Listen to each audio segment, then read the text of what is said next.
here. I was thinking I was much more set up than I actually am. So it's been a little weird today, guys. It's been a little weird. Today I am on the road. I am chatting with you guys, and I'm going to be able to see you, I think, in the chat. I'm not sure. The new format that they have is a little weird. So go with me on this journey and we'll figure it out. We'll see how this works.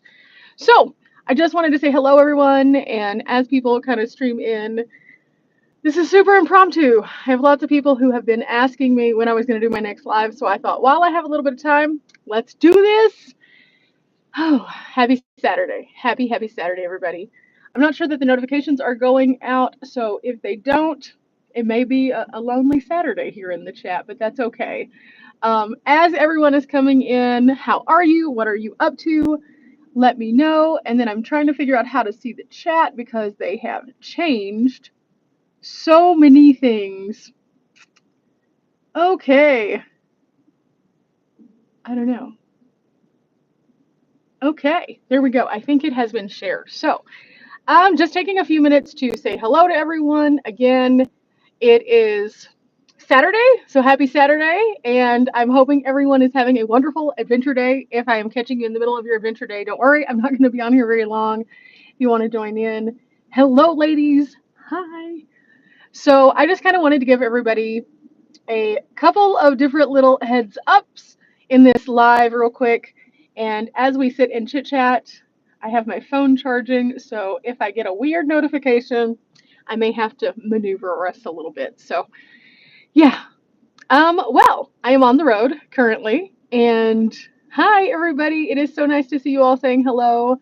7 people in the chat. What? I'm on the road and I'm doing some adventuring, and today I've had a very busy morning. I ended up stumbling upon something really cool that you'll see in the future. Of course, as always, I had a video this morning from my previous place that I was, and it was really fun. I really enjoyed that. But more so, I wanted to thank every single one of you, and I'll get into that a little bit more after people kind of start coming in here. It has been really amazing to see all of the super kind comments that everybody sent, but again, I'll talk about that in a minute. You're trying to set up a temporary van? Cool! Very cool. I mean, my first setup was definitely temporary. I just had everything kind of in there where I could move it around. I think that's the best way to start off realistically, because you don't need everything in one place because it's going to move. You're going to figure out that you like things different ways, so it's good to have it where it can be mobile and moving around. So yeah. Yeah. Today's kind of, like I said, kind of been a weird day. It's been a very busy, productive day. I went this morning and I scouted out campsites. I woke up with a beautiful view, which I'm not going to show you guys right now, but I'm looking at it. You can see little bits and pieces through my sunglasses, I'm sure, but just for safety, we don't discuss where we are currently. And it's pretty fabulous. I have great neighbors. I've had great conversations with all the people here in this area that I've spoken to. I've seen beauty, and it's hard not to smile whenever the day starts off so good, you know? There have been so many crazy things happening that I cannot wait for you guys to catch up on. In addition to the crazy things, there have been some really amazing good things. So that's all coming. Can't wait. But for now, I thought we would kind of talk about some of the things that I'm going to be changing on my videos. I kind of am going to mention this on an upcoming video, but for anybody who gets here and gets to see the sneak peek in the live, I'm changing up a little bit of my formatting to be a little more user-friendly based on some of your feedback. When I did my Q&A, I had a lot of people send in questions, tons and tons of questions, and there's so many good ones.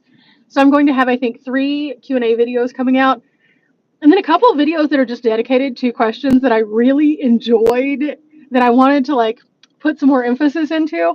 And so those are coming out soon, but I'm going to stagger them. So you'll see them running not back to back to back, because that's kind of boring. So I'm going to be doing that. But also, again, going back to that Q&A, I had people make some really positive suggestions, basically. They were wondering how much things cost.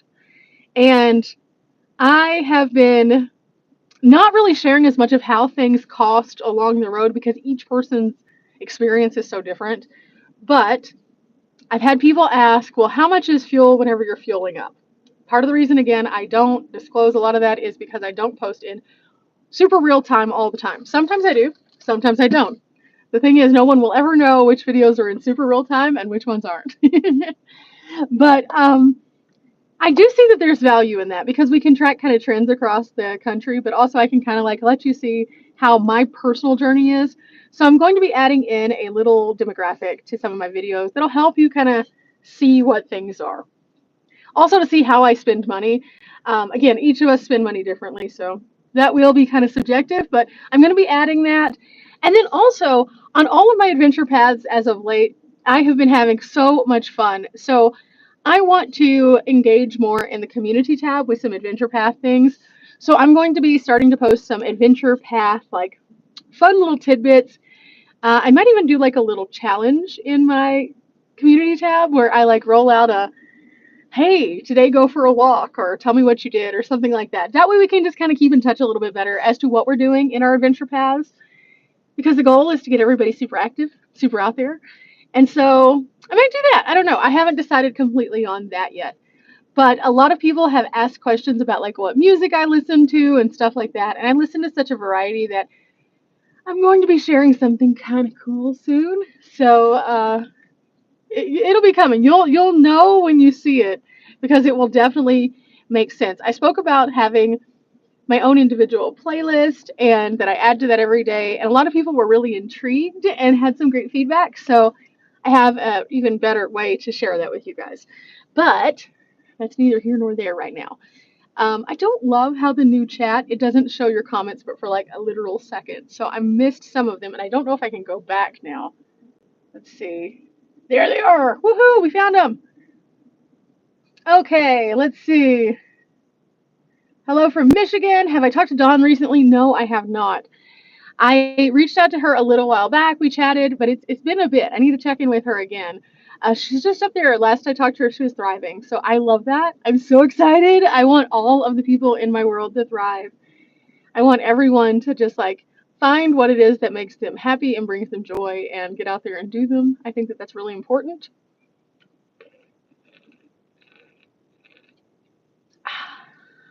I'm having a fight with my water bottles today. I've been having a fight with my water bottles. So I use these filtered life straws and I love them. The problem is I go up in altitude, I go down in altitude, I go up in altitude, I go down in altitude. Every time it like pressurizes into the straw itself. So I have to like, the first time that I open them, I have to open them outside. Then I can drink them. Otherwise what happens is they do the little volcano. Super fun. I've worn a lot of water on this particular trip. We'll just put it that way. Also, my phone is getting too hot sitting here, so I may have to move it like over here. Let's see. Can I move it over here without looking crazy? Without looking like you're looking up my nose? Maybe? Let me move some other things around. Okay, there we go. Yay, we can talk now. And I should probably put up my little curtain so it's not like bright and blasting. I hate that. Every so often you guys get to see a video where I'm just filming and I'm not thinking about it and I'll have like the light blasted in the back. Okay, that look. It washes out everything. It makes everything harder to see. And so I try really hard not to do that, but every so often we have to have a weird angle like this and then that happens. Let me fix this real quick. Give me 1 second and then we'll continue to catch up. Ugh.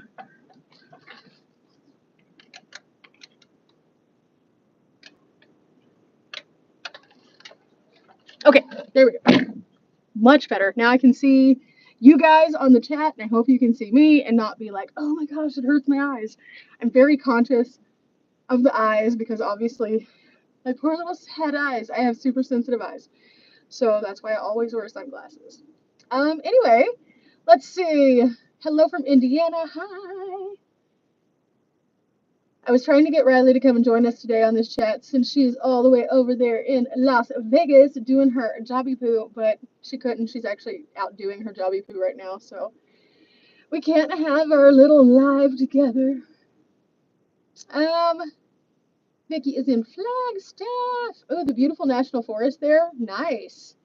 What is the temp like there? Let's see.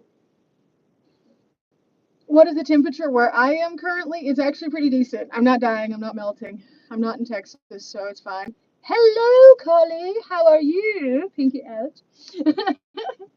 Hello from Tulsa. Tulsa's probably sweltering right now. Oh, I noticed that. Oh my goodness, there's something in the air.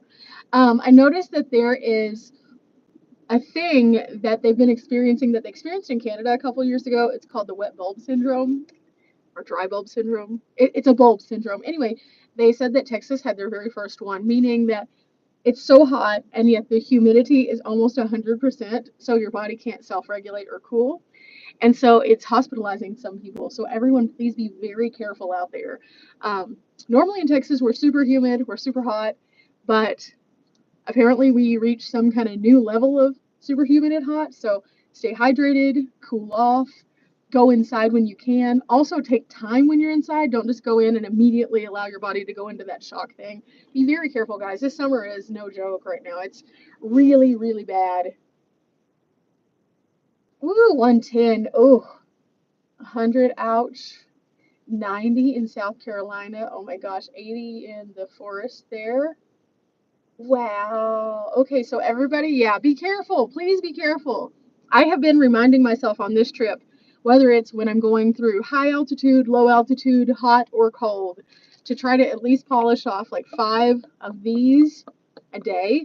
And I'm not sure how many, this is 1 liter, so 5 liters of water a day. Because it's just too much otherwise. The body can only do so much. So everybody drink your electrolytes too. One of the electrolyte supplements that I would definitely recommend because I have used them quite a bit is Liquid IV. Liquid IV is really good for this time of year because it helps your body actually hold what you're drinking. Now you can't use Liquid IV or anything like that in these bottles because of the filter. They'll just get stuck up in there. So you'll have to filter your water first if you're on the road and then use the Liquid IV, but it is so good. I think statistically, when you drink one Liquid IV, it makes your body absorb twice as much of the actual H2O. So you end up getting the equivalent of drinking two and actually using them. So it's very handy. Let's see what we got here. Oh, doo doo doo. 58 at night is nice. 58 is nice. Like, I have been really thoroughly enjoying some of the places that I've been going to, and some of the nighttime temperatures have just been like, oh, I get to get a blanket out. And then in other places, it's like, oh, okay, we're just using the cooling blanket. That's a lot different. Feels like 107, humidity is 72. Oh, nah, nah. Like, that's my feelings on that. Um, Teresa says, yes, it's hot. Hot 100. Oh, we got to Branson, and oh, you went to Branson. That makes me so happy. I love Branson so much. I mean, I think that's obvious for so many reasons. I mean, I went there as a kiddo, and it meant a lot to me, and my family and I always had really good, positive interactions with everyone there.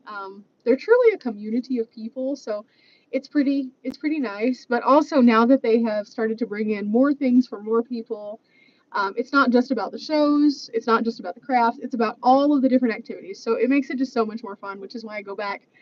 And I actually have a few things that I need to finish filming up there.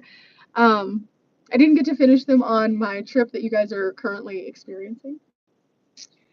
And because of that, I have to finish them.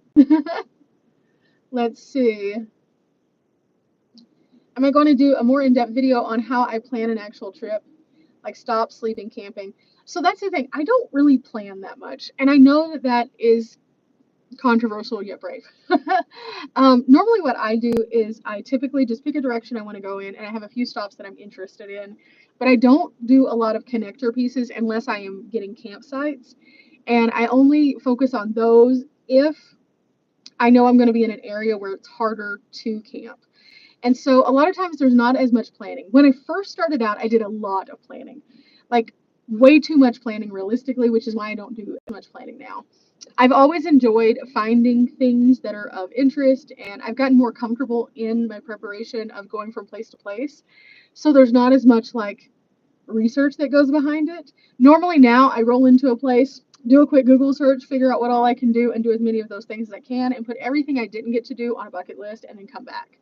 And that's the extent of my planning, unless I do need to get a campsite. I usually enjoy just picking an overall direction though. And then the reason why I started doing it that way was because I felt like when I planned a lot, I ended up missing out on all the things that were in between because I wouldn't know about them until I was actually on the road.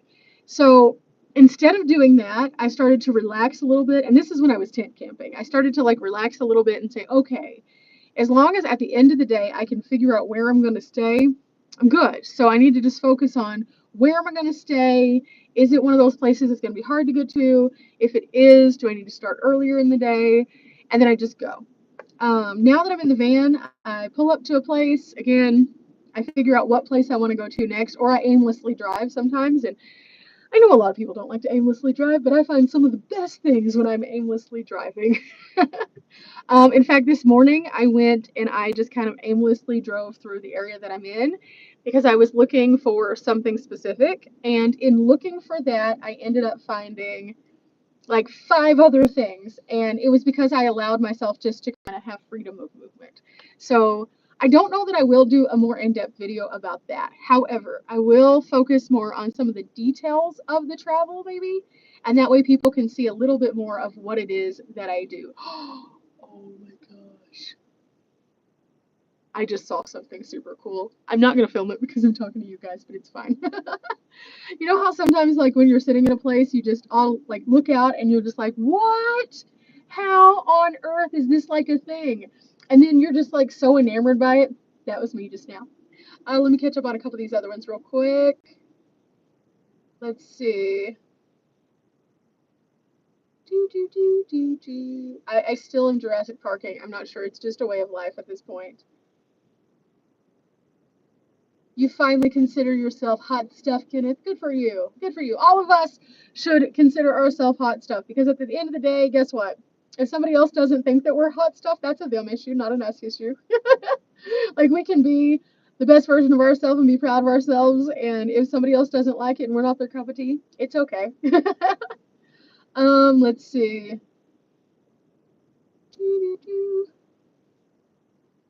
Okay. Will I be in southern Missouri? No, I'm not in southern Missouri right now. Um, I did travel through that area and I really enjoyed it. I was going to go back there, but it's just so hot now, so I decided to not. And I'm going to go back to that area probably sometime in winter or fall. I'm just not sure. I just want it to cool down. I don't want to be hot. I don't like hot. I can have hot in Texas. Let's see. We went to Branson as a kid, and now we go all the time and have passes. Yes, Silver Dollar City passes. That is awesome. What's your favorite thing to do at Silver Dollar City? Also, have you tried the tasting passports? If so, which season is your favorite? That's a good question. Las Vegas is 111 today with 88 and below. Yeah, so that's where Riley is. She's melting. She's dying. I have a few other friends out there. They don't like it either. I don't blame them. It is just warm. When you wake up and it's already 95 degrees, yeah, not fun. Let's see. How am I doing today? Sean, I am doing pretty well. I am doing pretty well indeed. I have had a good morning. I have been filled with joy and good conversation from the area that I'm in. It's been wonderful. Let's see. Love my style. Oh, thank you. Oh, yay! I'm so excited about that, Vicky. Like, that is the reason why I try to do the videos that I do. I do the day in the life videos because a lot of people want to know, like, what I actually do in my van and how I do it. But my channel has always been about like the adventure and also providing videos for places that might be underrepresented because like there's so many cool places, but they don't necessarily have social media teams or anything like that. And so we don't know about them as much. So if I go to a place that doesn't have as much media coverage and then I give it a video, then if somebody looks that place up, at least there's something there. And so then they can have something to like let them see if they're interested or not. So that's why I do the videos that I do. And in areas that I go back to and kind of circle back to here and there, I just continue to add to that catalog. And I'm hoping that through that it helps people like yourself, Vicki, because there's just so many things that can get overwhelming, and being able to kind of cut through and say, oh, okay, I like what this is. I want to go there versus, oh, I would have paid a lot of money, and I don't really want to do those things. Does that make sense? So that's kind of why I've always done the style of videos that I have. When I started out my channel, my goal was to get people that were within my group of people that I hung out with in Dallas to watch my channel and say, oh my gosh, she's doing all these things. Because realistically, so many people in our circle, they do the wash, rinse, repeat. They do the same thing over and over and over. And still to this day, I've been on the road 7.5 years now almost. And they're still doing the same things. Like they go to the next city, they go to the same 4 places that they have in Dallas, and then that's their whole trip, that's their whole vacation, and they only get one of those a year. And it's really unfortunate because then they complain about not having a satisfying and fulfilling life. And so if they see that I broke out of that and I'm trying something different, then maybe they would be encouraged to even try something small and different. That was my goal. And then along the way, I met all these incredible people and got to know so many stories of people who were so encouraging. And then I realized that, like, more and more, even though in like my life experience, I had experienced that like life is so fleeting, that I saw other people who were echoing that sentiment. And many of them were finally getting out and trying stuff. And so by providing the videos that I do, I hope that it comes across as several fold. I hope that it encourages people. I hope it gives them like a tour guide kind of. And then the day in the life videos are just kind of what they are. They're just me being me. That's kind of just, yeah, it is what it is. Let's see. Let's see. Oh boy, you bring back memories. Being young, road trip. I'm not that young. I'm in my 40s. But yeah, that's the thing is like there's such a sense of wonder out there, and I think that we all have it, and we all can find joy in different things. And so why not just load up on a weekend and go someplace, or if you have a long vacation, travel somewhere different, you know? Let's see. Hello from Texarkana. Hi, Tyrone. Let's see. Also, how can we order shirts? So below each video, there is a little like link of pictures, and you can click on one of those pictures and it'll take you to the storefront that will tell you a little bit more about what I have available. Normally I have like shirts like the one I'm wearing in there. It's just little designs that I've made, and it just allows people to have travel shirts. Not all of them have my personal branding on them. I did that by design because a lot of people don't necessarily want to be like, Bunny, please, here, because that's kind of a weird thing. Like, some people will look at you like, what is that? It's easier for me to justify saying Bunny plays here because I am Bunny. But a lot of people don't want to have my name on things, and that is okay. But I do think that there is a lot of opportunity in this area for people to have cool van-related shirts, cool travel-related things. So I have stickers and shirts in that capacity. You can just click on them. Oh, thank you so much, B&B Home. I appreciate that. I want to make sure that every video that I put out either emboldens somebody to go there and check it out for themselves, or if they can't go, that they get enough information that they feel like they learned something. And I know that not everybody can travel to all the places I go to. I would love for everyone to be able to just load up and go and see like all 55,000 things that I've seen, but I know that that's not possible. So I want to have things that people can still feel like they are getting something out of what they're watching, even if they can't go. And that's kind of also why my format looks like it does. It's never been about like me, even though a lot of people want to know about me, and that's again why I do the day in the life. It's been about the adventures. So I'm glad that that is coming across and that people are loving it. Thank you. I love sharing the brain wrinkles. Oh, you have a bunch of the stickers. Cool. Which one is your favorite, Lisa? Hello from Oklahoma City. I want one of the kitties. Good luck. They're really hard to catch. That's the problem. And you guys will see sometime in the near future a dilemma that I had with the kitties. On my actual channel here, not on my tiny home channel, weird stuff happened. They're fine. They're fine. Don't worry. They're fine. But it almost impeded me from being able to travel because some weird things happened. Also, there are more of them now because they reproduced while I was gone, and I got home, and now I call them the cows because they're all black and white. I asked my parents if we could get a farm exemption or a like ranch exemption because they all look like little mini cows, and they said no. I mean, that would be great. Yeah, they're cool to keep the mice away. At the same time, I had an encounter with a sneaky snake, a Mr. No Shoulders, a nope rope the other day, and they didn't take care of that. So I went over and I talked to them. Again, I can't really do much with most of them, so I just kind of talk at them. But I talked at them and I was like, this is why I feed you, so you'll take care of places like the house, so we don't end up with these. About 2 minutes later, I came out of the house and one of the cats had gone over from the exact place that I saw the note rope and found another one and got it. So they listened. Let's see. Hello from Oklahoma City. Howdy, everyone. It's okay. I don't think notifications went out, so I'm just not expecting everyone to be in here. That's okay. I also did it kind of last minute, no notification for like, hey, I'm doing this. So everyone who's here, thank you so much for coming. Yes, absolutely. An electric mind. Not electric, eclectic mind. Why? See, my mind is tired.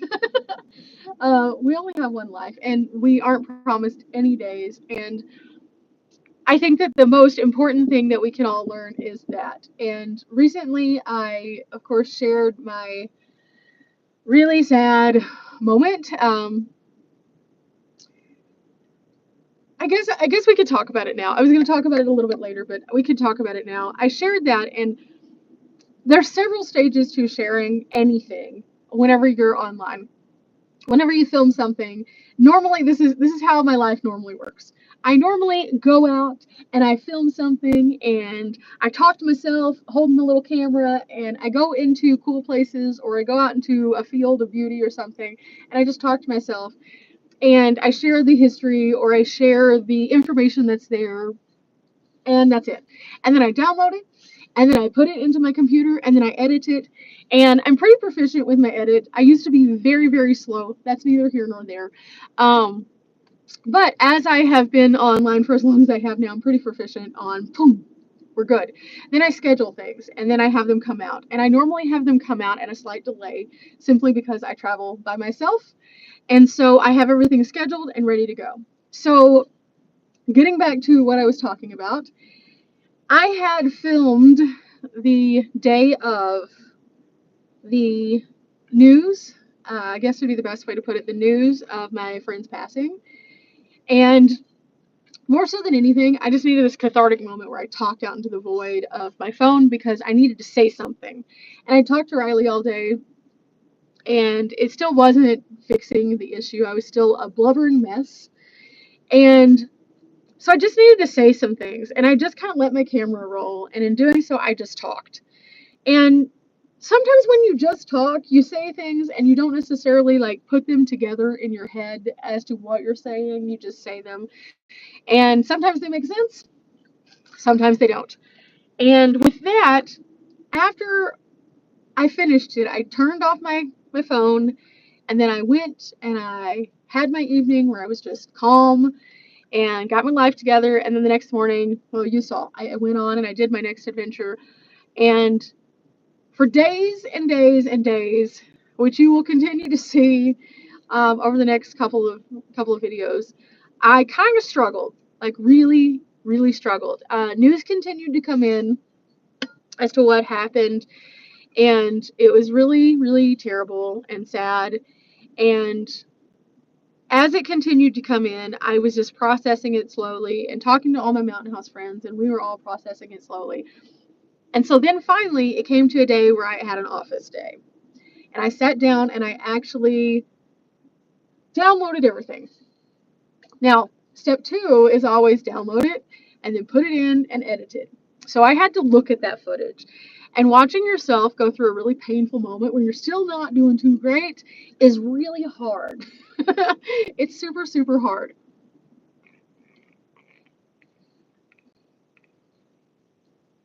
Sorry. So, as I was like going through that, I was like, I don't think I need to post this because I can't even watch this without it making me uncomfortable. And so I sat and I put it to the side, and then I came back to it, and then I put it to the side, and then I came back to it, and I put it to the side. And I went through that several times, and then I really, truly actually listened to my message that I had shared, and I was like, you know what? I think a lot of people don't understand that this is something that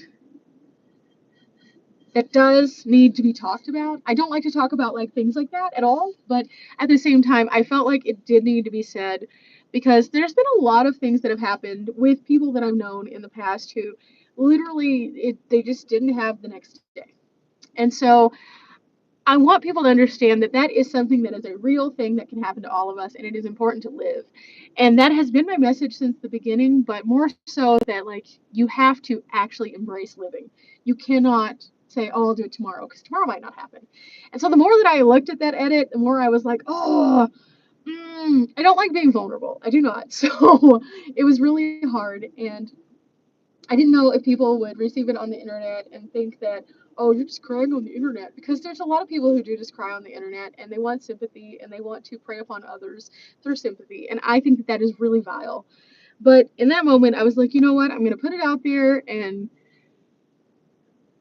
I hope it helps someone. And whenever it finally came out the other day, I hadn't watched it since I put it out. And then I didn't truly realize that it was the day that it was supposed to come out, and it came out, and I was like, oh no. And everyone was amazing. Thank you. um, the kindness that every one of you exhibited about that, there were no mean comments, there was no hatred. You could see that my heart was genuine, that I wasn't being weird. And it put me in a state of relief because let me say this, whenever you have a friend who mattered to you and they are no more, they pass away, it is hard. But then if you also find out that it was in a really terrible way, it's harder and it's something that kind of like lingers with you. And there are days where it is weird still. So I'm a happy person. I'm a super happy person for the most part. So like because I do my playlist, I added a song on that day, so when I even hear that song, it's kind of problematic for me, so I have to like skip it. The other day I was at a trailhead and somebody just pulled in playing that song, and I was not okay.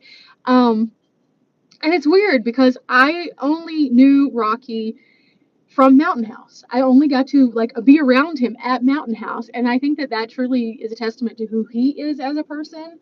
Um, and I think that that's the bigger picture here is like I hope that everyone realizes that you have an impact. So I wanted to say thank you guys. Thank you because like you'll see uh you'll see more. But it was just really hard. It's hard to do something that you're not comfortable with, and especially something that matters in such a unique way.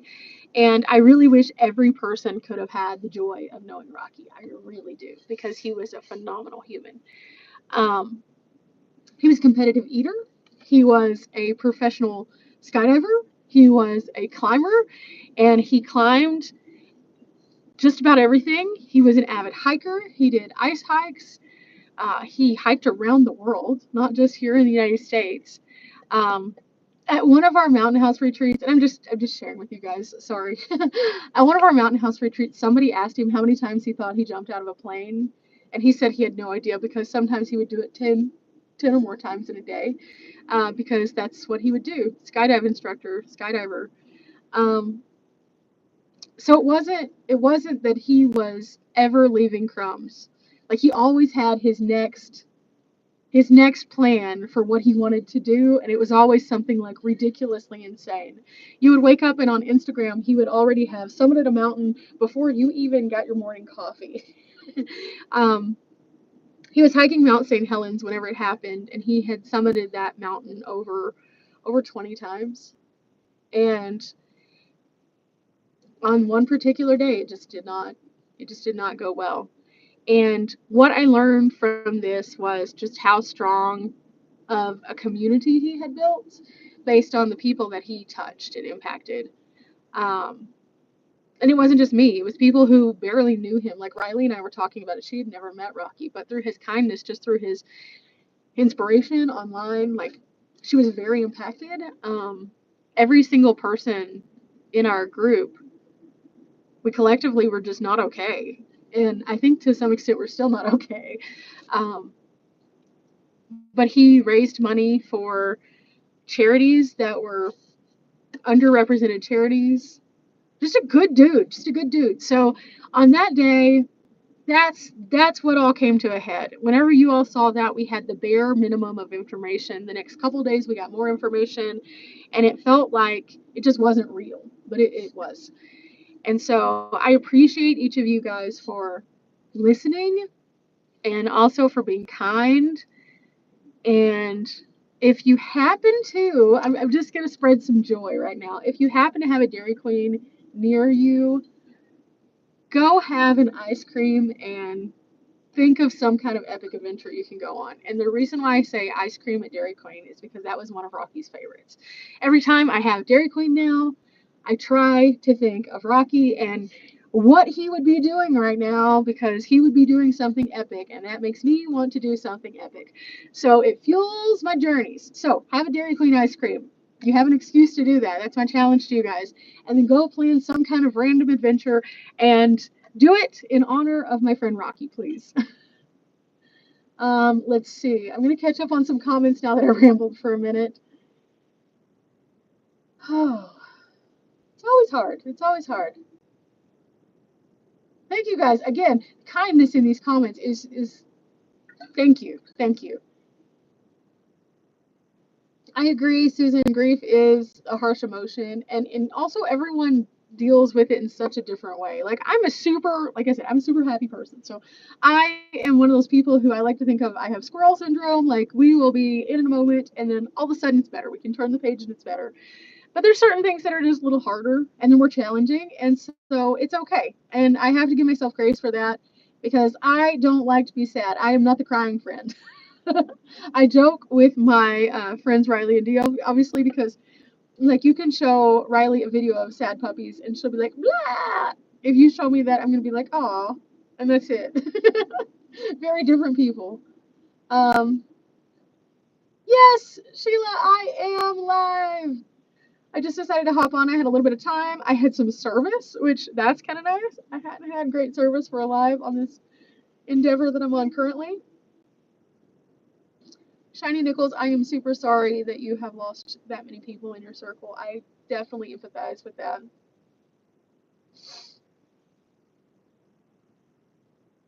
Absolutely, Kenneth. You can meet a person and in a split second your life can change. I don't know how many people that I have met along the way who their story has in some way, shape, or form like deterred my path in a different direction maybe. And sometimes it's like, for example, I met an older woman whenever I was at Crater Lake, the very first time I went up there. And she was sad because part of the Crater Lake crater was like the drive was closed. And this was her one time that she was going to get to see this. She was basically telling me, I waited too long. Now I can't do the things I wanted to do because I waited too long and I'm old.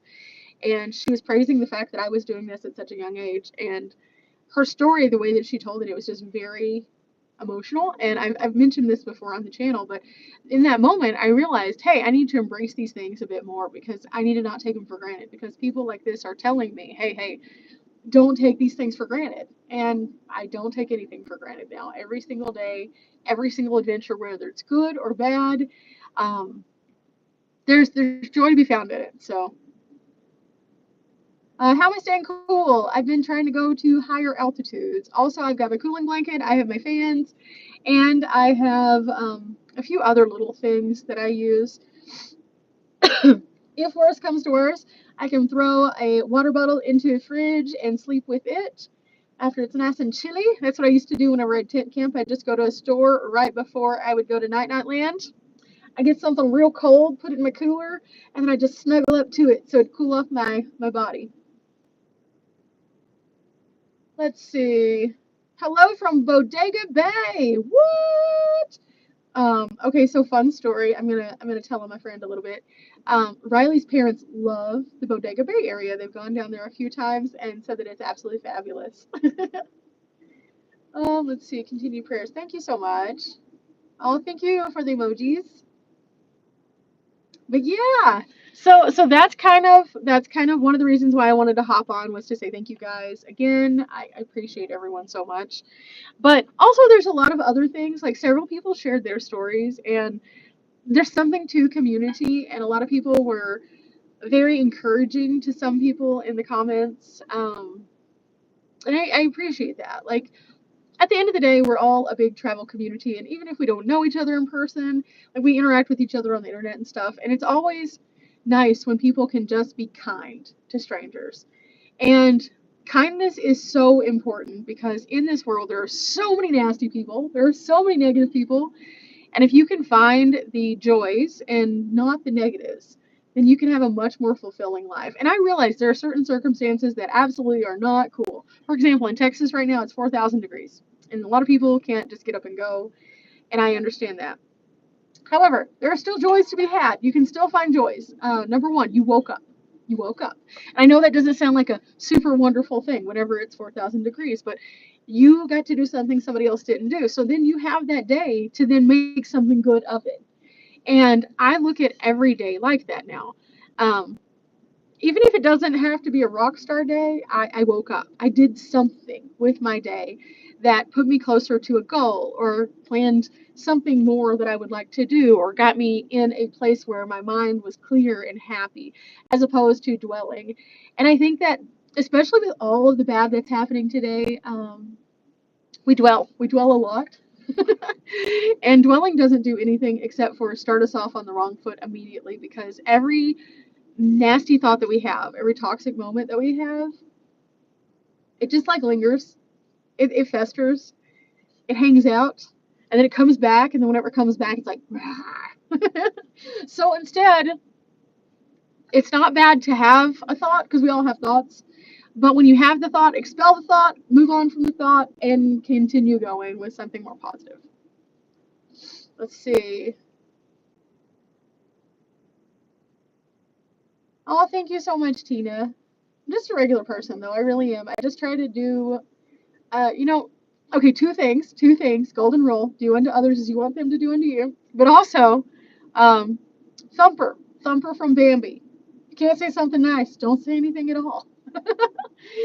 Better, better out than in is good in certain circumstances, but not necessarily when that could then impact others. So if you need to scream out into ether, cool, scream out into the ether, but don't let it affect the people that you're screaming out about. So if you have somebody that just irritates the fire out of you, and you go and you approach them and you're just like blah blah blah, guess what? You've just made yourself in a worse position because even though you feel good in that moment, then you just made them feel bad or feel angry. And in doing so, now they're going to have a more retaliatory like thought. And then it just continues versus you going out into a random field and just blah, blah, blah. And then it's gone. And you're good. You got to say what you wanted to say. It's not always about getting a response. More so, it shouldn't be about getting a response. It should be just about you getting what you need and then moving on and not getting what you need by saying it to the person. Does that make sense? Let's see. World needs more young people. I don't know. I don't know because on Fat Albert they said that if everybody walked alike, talked alike, and sounded alike, it'd be a really boring place. So I think if there was a lot of people who were exactly like me, it would also be very boring.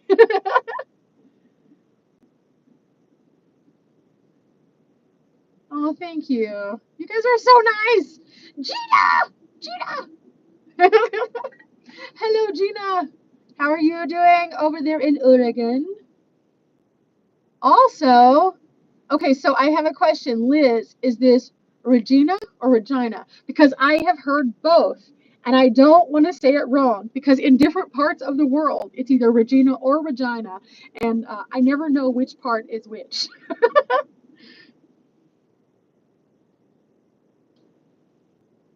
Send the heat that way? Oh my goodness, it's cold there? What?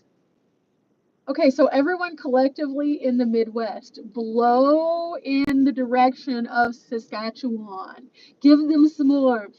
We're going to do this as a collective. Hello, Lady J. How are you? And hello, Mark. Oh, you are in Yellowstone? What? Okay, so I have questions. How packed is it? Are there any cool things going on? Have you seen a fluffy cow? Hello, Vanessa. Oh my goodness. Oh, whatever is in the air, it is affecting me. Okay, so like day I want to say 2 of this trip, day 2, wait, 2, day 3 of this trip, I went into a place that was higher than I started out. So I was down here and then I ended up here. And for like 2 days after, I just ended up with like my nose feeling so congested from the change in altitude. But then also, I was like sleeping and in the night, I get a nosebleed. And I don't get nosebleeds very often, but I was like, oh no. So for like 2 days, I dealt with that and I was like, oh, this is not cool. And then everything was fine. And now I am in a different location and whatever's in the air is making my allergies go, oh no, oh no. Okay, so it's Regina?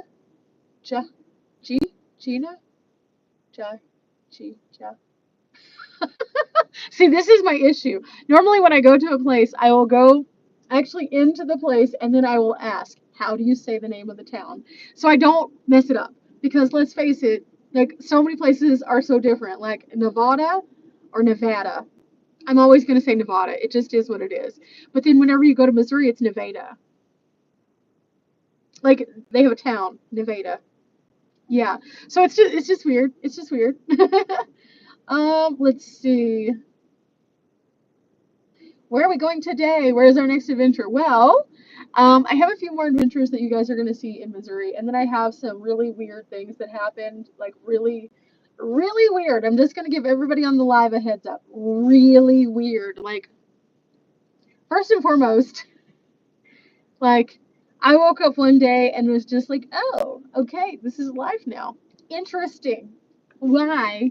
And then some things happened, and then I did like a reset and more things happened. It was just like one thing after the other. So I wanted to kind of come on here to like let you guys know that number one, I am okay because you're about to see some things that make it as though I am not okay. And I am okay. It was just I was going through it to get to it, and we are now here. We are at the to it part. Let's see. You saw a bear, a bison, an elk, a deer. No moose or wolf yet. Okay, so I did not know this. I learned something. Whenever I was researching some places, the moose, the best place to find the moose is near the water. They like to bury their noses beneath the water and they go for these little algae things and they just kind of like snorkel, and they like to do this at the beginning of the day and the end of the day. So if you're near water, whenever it's like closer to the beginning or ending of the day, you might see moose. Why can't he stand us being watched, Vanessa? I'm so sad. um, let's see. I'm in Tina's in Georgia. It's hot. Okay, so we have a plan. Tina, what we're going to do is we're going to blow the heat toward Canada because someone said it's cold in Saskatchewan. So let's just blow that heat there. And we're going to hope that if enough of us do it, that it'll actually move because we'll become our own wind current. Because that's the only thing I know. Like, it's not cool. Let's see.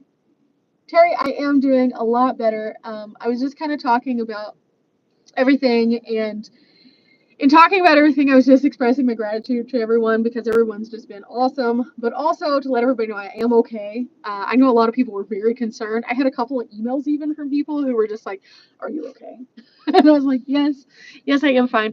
My videos are at a little bit of a delay. I've mentioned this before, but because of that, it's given me time to kind of process some of those things, but also to deal with all the other chaos that's coming up on the channel. Again, there's a lot of weird, and it's not like normal weird either. It's just actual weird, and it was just like, okay, I'm done with the weird. I'm done. But I am okay. Thank you so much. Tina, is it working? Is it working? Is blowing the heat working?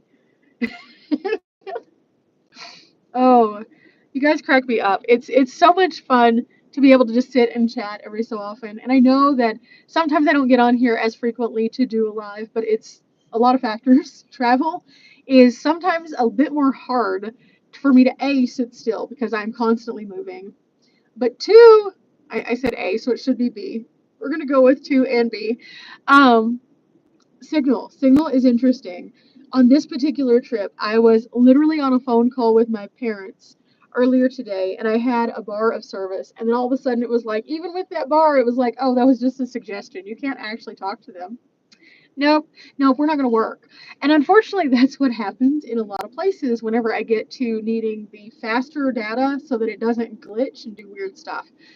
So I just don't do lives as frequently. Kenneth says that he will take the unwanted cool air. So, okay, this is the deal. This is going to be a two-way street here. We're blowing the heat up to Saskatchewan. So we have to figure out how to push the cool also down. I don't know how it's going to work because ultimately that's just going to, and then we're going to have tornadoes. Let's not do that. Speaking of which, if you guys did not see my tiny home channel, I also talked about tornadoes on that. That was one of the weird things that happened after the thing with Rocky. Tornado, weird scenarios. So yeah, the world has just been like, here, you think life's weird? Hold my drink, I'll show you. Let's see. It does pass. And that's the thing is like, again, I find that it's important to just find inspiration, find joy, and move forward and put one foot in front of the other and not to dwell, because when we dwell, it just overtakes. And so we can have moments where we're happy and then sad, and then we can move forward and continue instead of dwelling. And then that way we have less and less of those moments of sad. And it still allows us to process what we need to process, but we have to make a conscious effort to do the most in the opposite direction to kind of equalize the balance. Oh my gosh. You know how I was just saying a while ago, Jurassic Park is here to stay. So why is it that whenever I was out and about doing my adventuring the other day, I saw this little smart car in the area. I don't know if they're rentals or if people actually just have them who live there, and it just makes sense. But I was in this area and somebody had a smart car with a Jurassic Park logo. I was so excited. I've never got on my phone and taken a picture so fast to send to Riley in my life. And her response back was do do do do do. And I was like, yes! So that was super fun.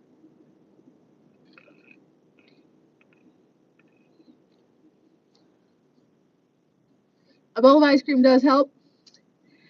So this is the funny thing though, is I'm not great with ice cream. So whenever I do eat ice cream, it has to be like a conscious, like I want ice cream, because I can get one of those. Okay, I know not every state has Bluebell, but if you've seen a Bluebell gallon before, I can get one of those Bluebell gallons and it will last me forever, because I just don't eat ice cream very much. I just don't.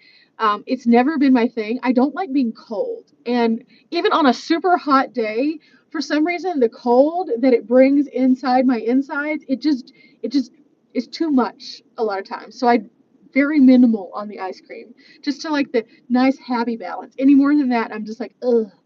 So, yeah, it can make it better, but in small portions. Let's see. I missed one. Where did it go? There you are, Mark. Still on the wrong part of the planet. There's still snow around here. I know. Like, that's the thing is, like, in different parts of the country, there's so many different things going on. And if you are able to move around, there's so many places that'll cool you off. But I know not everybody can do that. And, like, right now, the beaches aren't the greatest because they've had sharks and they have another hurricane that they think is going to be a named storm now. And I'm just like, oh no, that's terrifying. No, thank you. Not super chocolate either. Like, I'm not a sweets person. I will eat sweets, but I just don't eat very many of them. You cannot tell by my roly-toly figure. My curvy queenness would lead you to believe that I like sweets, but in fact, I'm not really a big sweets person. I've also gotten away from a lot of the other like junky foods that I previously did like, because I'll go through phases of liking something, um, and then I won't like it at all. I just like get burnt out. I'm like, oh, okay, whatever. Um, Controversial as a Texan, I used to really like ranch dressing. I don't eat ranch dressing now. I just don't. If it's in a salad that's like a premixed salad, okay, maybe. But I used to be a true Texan and I would eat ranch with so many things. And then I just, was like, I don't really like this anymore. Um, yeah, stuff like that. Mainly though, I will get into a like hyperfixation of one cool thing that I want to perfect, and then after I perfect it, I'm like, okay, I can move on now. I did that. So like, yeah, I'm weird. I'm aware that I'm weird. Oh, you like the shades? I think these came from Five Below.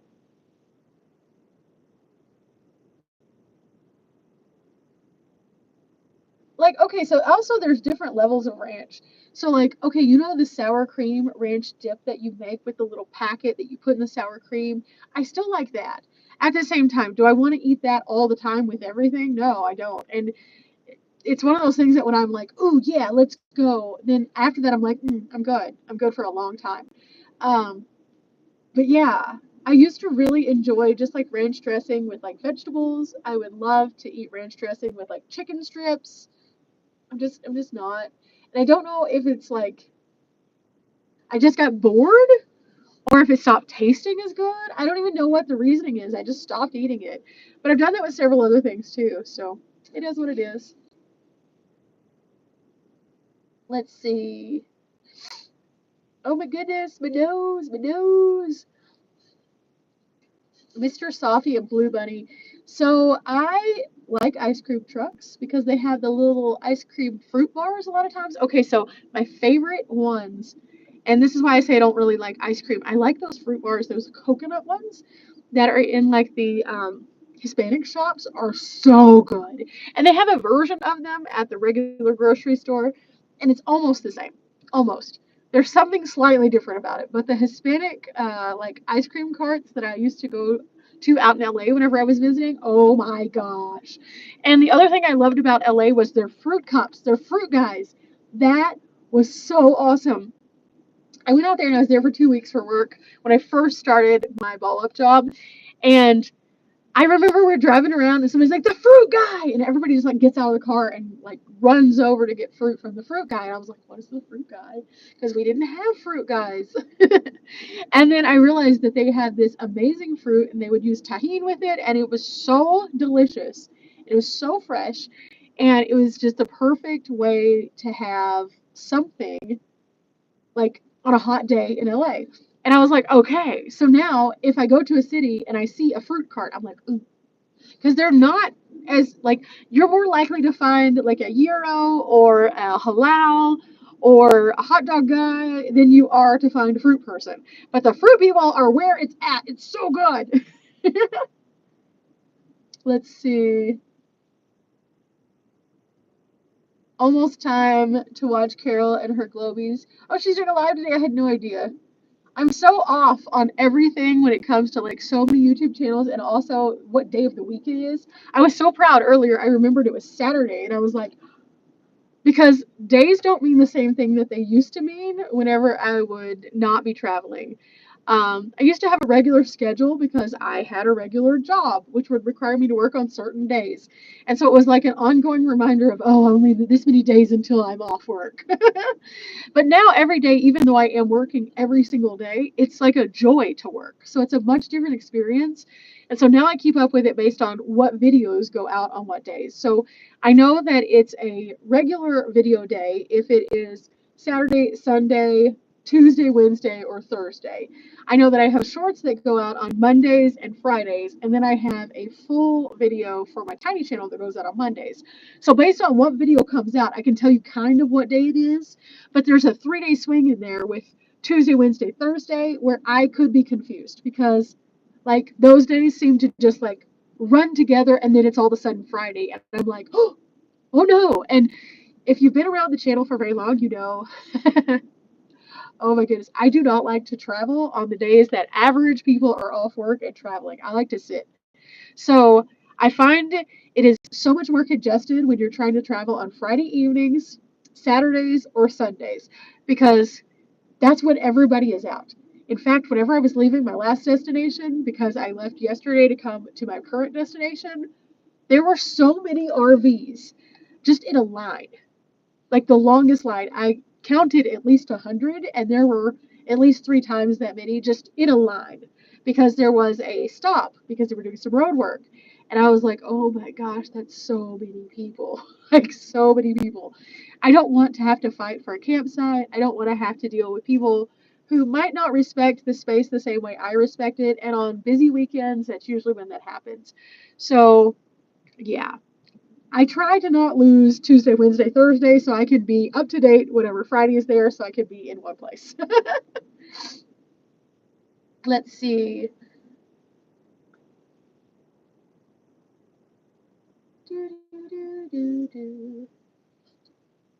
Chocolate banana bullet ice cream? I don't know that I've had that. That does sound good though. Is it like a chocolate covered banana that's frozen or is it like ice cream? Oh my goodness, you found me because of Dawn? That's so cool.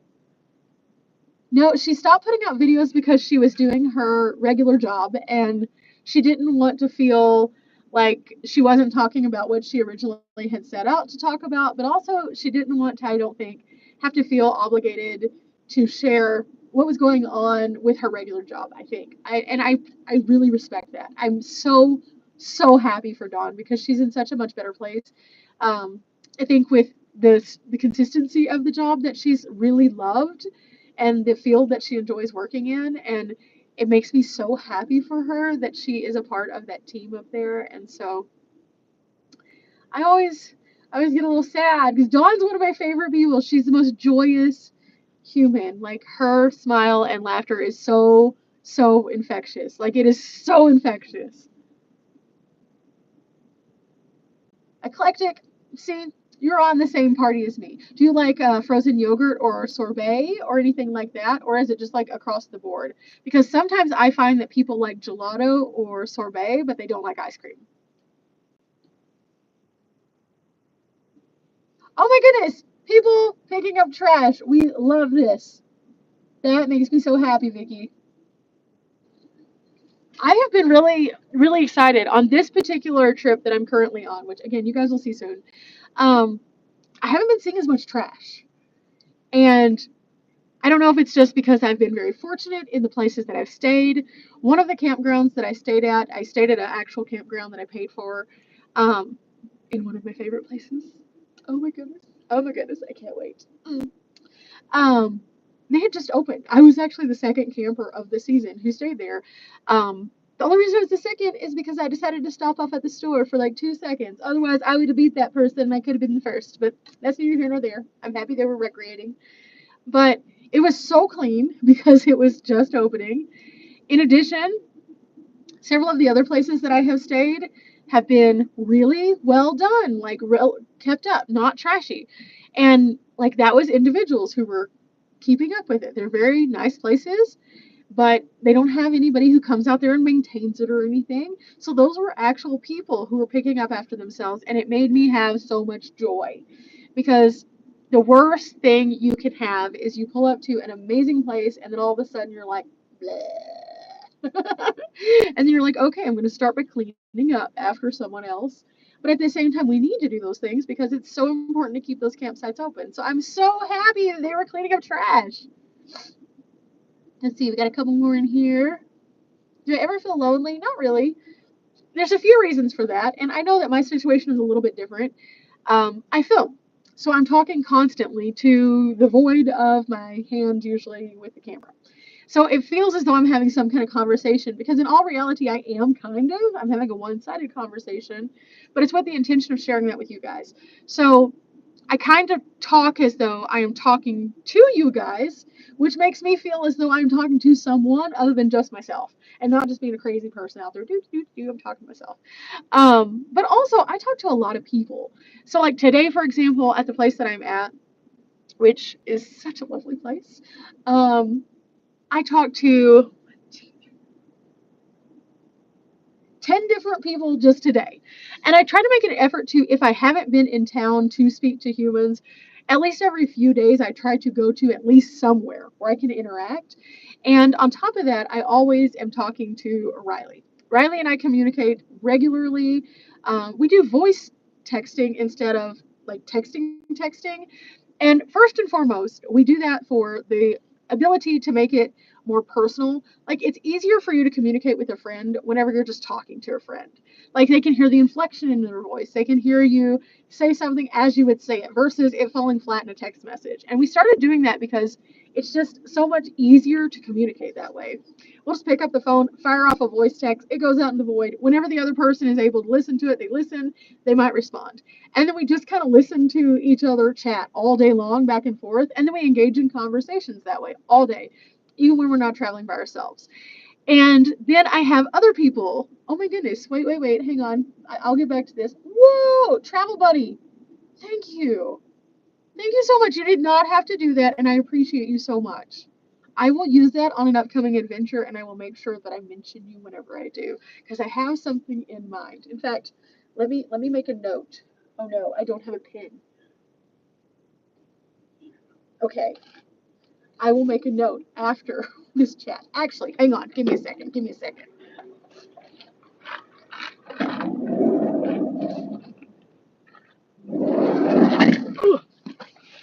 I will make a note now because I will not remember. My brain is not braining so much today. Anyway, what I was saying is that I chat with someone constantly. Even if they're not present, I'm always busy. And whenever I didn't do that, I always would make sure I would go into town every few days and just talk to people. Talk to people at museums, ask people for suggestions. People are so interested in like being helpful a lot of times, and then also after they find out what you do or that you're traveling, they're very kind. And there's a sense of discernment that you can have between a good connection and someone you don't need to talk to. So just kind of listen to your gut and talk to people who don't make you feel uncomfortable. Let me write this down. Here we go. Travel Bunny. I have the perfect video that I will use that for.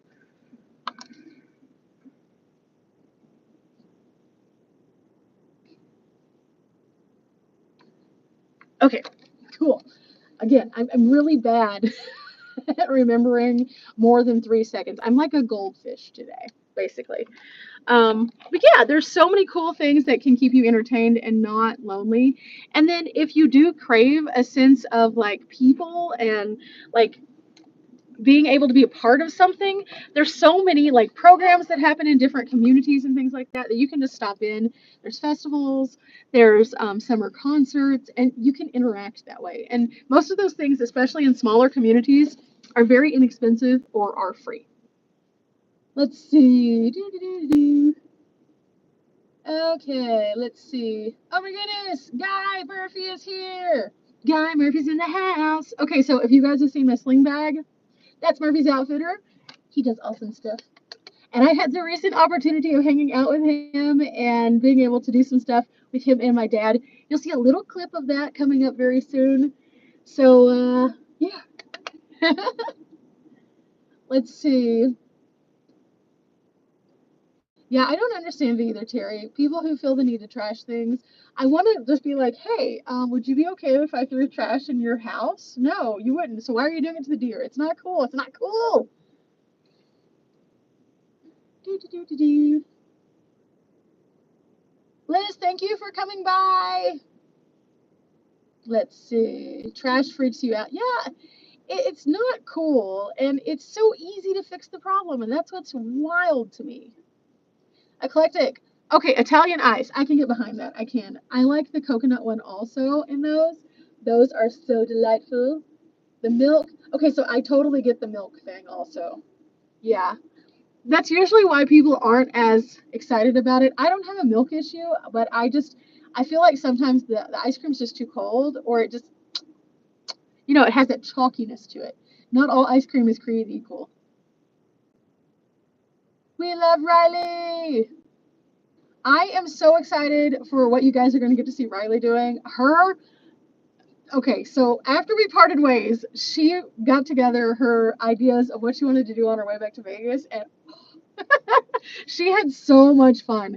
And then after that, she's been adventuring as well, so she's got a ton of cool stuff that she's going to be sharing. And then at some point, we have already planned our next meetup for Riley, me, and Dee, and what we're going to do. And it's going to be fun. It's going to be super fun. We're hoping to get a few other people in on it too when it comes to like our little group, but I don't know if it's going to work out or not. And I'm still trying to get my friend who has been interested in getting his van to get in on it as well, because he said by then he should have his van. So we'll see. What it do, Anthony? What it do? How far along are you on the path at this point? Are you into the other country yet, or are you still in this one?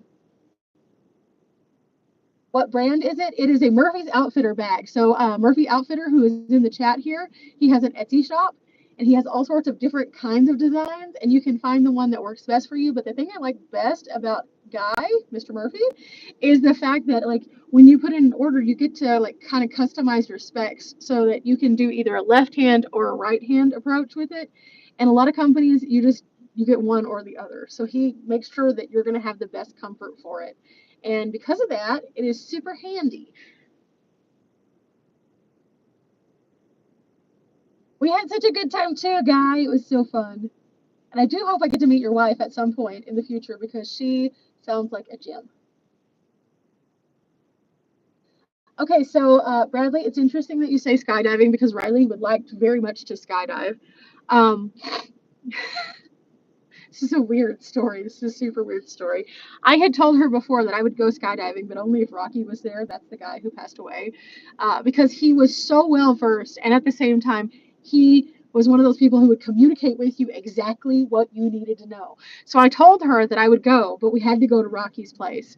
And then whenever Rocky passed away, that was one of the first conversations that we had that I was just like, oh no, now we can't go skydiving. And I know that sounds really weird, but like in the moment of trying to figure out like sanity, I was like, well, sorry, Riley, I don't really trust anybody like I trusted him. I just don't. And I think that that's another sad moment because it's like, man, he was incredible. And I missed out on that experience and opportunity. And that's why I say now, don't put it off until the next day. Just don't do it. So, whatever you do, if you have an idea, go with it. As soon as you have the idea, try to put at least steps in the direction of it. Because those ideas, again, doesn't do you any good if things change. So, cool. Hi. Let's see. Oh, thank you so much, Lena. Thank you. I cannot wait for you guys to see all of the really cool places that are going to be coming up pretty soon. It's going to be amazing. We're on the border of the US and Canada waiting on the drone charger. Oh, cool. So you're about to go up into the beauty of the Canadian wilderness. I'm so jealous, Anthony. Okay, I need you to do me a favor. I need you to write down all the places that you go. I need you to write down all of the places that you would definitely go back to, and I need that list after you're finished because I would love to go there next year. I wanted to go this year. Life, I can't really blame life. I'm going to blame myself. I'm really going to blame myself. I just didn't pull the trigger on the passport. I should have. Does Riley have a YouTube channel? Yes, it's Riley Does Life. So, little Riley and Tyson's channel, Riley Does Life. Definitely go check her out. She puts out a video every Monday, and when she puts out her videos, you'll get to see a very different perspective of all of the fun that we had on our travels, but all of her videos going forward are all her solo travels as she's going back to Vegas and then everything she's been up to since. Let's see. Hello, Cece Camper Lady. What it do? I'm so excited. There are 51 of us rocking right now. There were 57. Again, the brain is not braining, guys. I probably need more water. Hang on.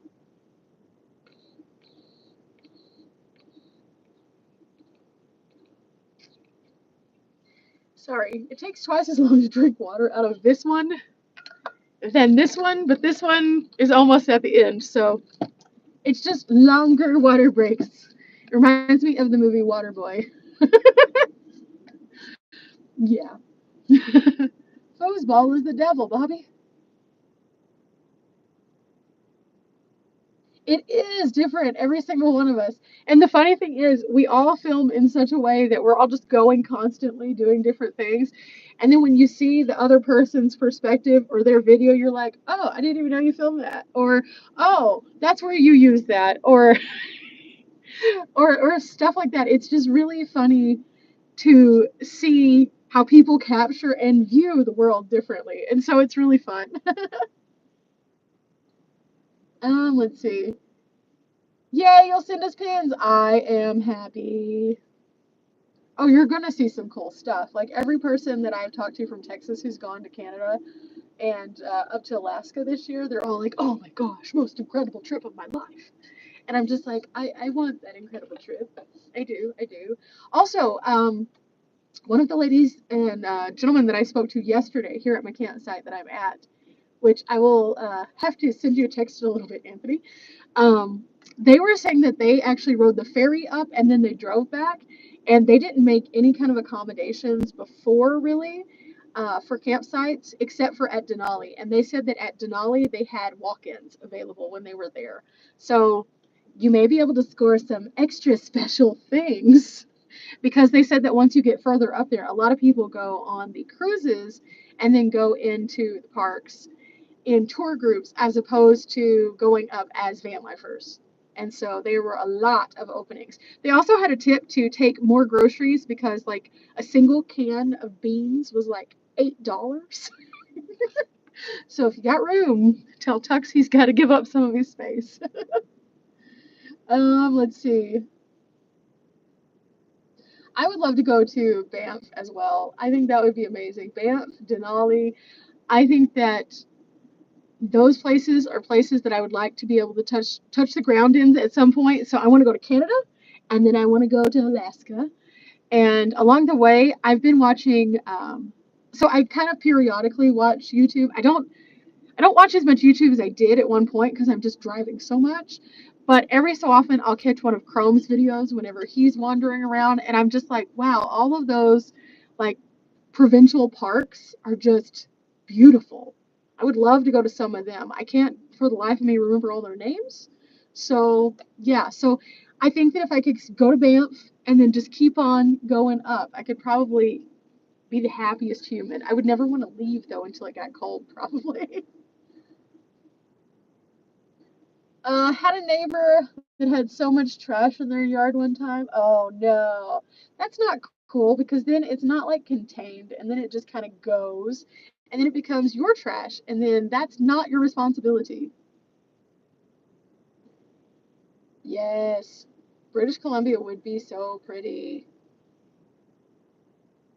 I did see that his daughter graduated, so I was wondering if he was going to be going on the road. Again, I just kind of catch people's thumbnails more than anything, but I did the other day when I was uploading something, I kind of watched a couple of his videos because I was like, oh, I haven't seen his channel in a bit. So I watched a couple of his videos, and then I watched a couple of Life is Too Short, which is my little European couple that I love, even though they no longer have an NV200. Womp womp. It's okay. I understand Ken and Carol needed space. Fine. Um, but I caught up on a couple of their videos and I was just like, oh my gosh, hashtag goals in every direction. Um, I really resonate with Chrome's energy because I think we're very energetic, both of us. And so anytime that I do watch, his flow of movement is very similar to mine. And I'm just like, yeah, I get it. I get it. And I also understand why there have been several people who are like, oh, he's not my cup of tea. And I get it because he's very fast and I'm not everybody's cup of tea and I'm very fast. So it's fine. But when I do watch, I always find little things that I'm just like, oh, that's really cool. I'd love to go there. And he stayed at a campsite on one of his videos that I watched and like had a whole bunch of people like come up on his campsite and be like, hi, hi, hi, hi. And I was like, that's really neat. Like so many people in Canada know him. He's such a great representative for Canada. You're going to Banff and Jasper, going to half parks in Alaska. Oh my goodness, you're gonna have so much fun. That was crazy sounding. I don't know what that was. You're gonna have so much fun, Anthony. You're going to exhaust every single memory card that you have, every hard drive you have. You're going to have so much footage, so many photos. And I just ask that you get the most handsome tux, all sorts of selfies. For everyone who doesn't know, Traveling Gamer is Anthony. He has Tux, which is his cat that he travels with, and they're both really cool. Chrome got you interested in van travel? Yeah. I mean, he's such a motivator. I know so many people who have said, oh my gosh, Chrome. Like, His style of movement in the bush is so interesting. I can't go most of those places when he's cutting through the trees because my poor little van would be like, no. But if I had four-wheel drive, best believe I would have a rock and roll jam and some footage of me cutting through the bush too. Let's see. A bubble cone ski goggles. Funny enough, Anthony, I just saw one of those at the most recent stop that I made, and it took everything in my being not to take a picture of it and be like, Anthony, Tux needs this. Because I was like, I don't know. Oh my gosh! Ken and Carol, hi! This is Life is Too Short. This is who I was literally just talking about. Thank you guys so much. You did not have to do that. I appreciate you so, so much. Ken and Carol actually are the people who encouraged me, whether they know it or not, to get my NV200. When I first started out looking for vans, I was wanting something small and compact, and I was looking at the NV200 and I couldn't find anybody here in the States who had them. And I looked abroad and I found them, and I loved how much movement that they were able to do, but also Ken does cinematography in his droning, and it's beautiful. And if you watch my channel for very long, you know I'm obsessed with Ridge Monkey. That's thanks to them. I had no idea about them. I've imported now 3 of them as a result of Ken and Carol. So thank you guys. Oh my goodness. I'm so excited right now. You just made my day. Oh my goodness. Journey to Living. Yes, he is going to have the most epic tour of Canada. Don't be scared, Anthony. You got this. You got this. You are strong. You are brave. You are going to be a Canadian. Just wear a Canadian tuxedo everywhere. If when in doubt, wear the Canadian tuxedo.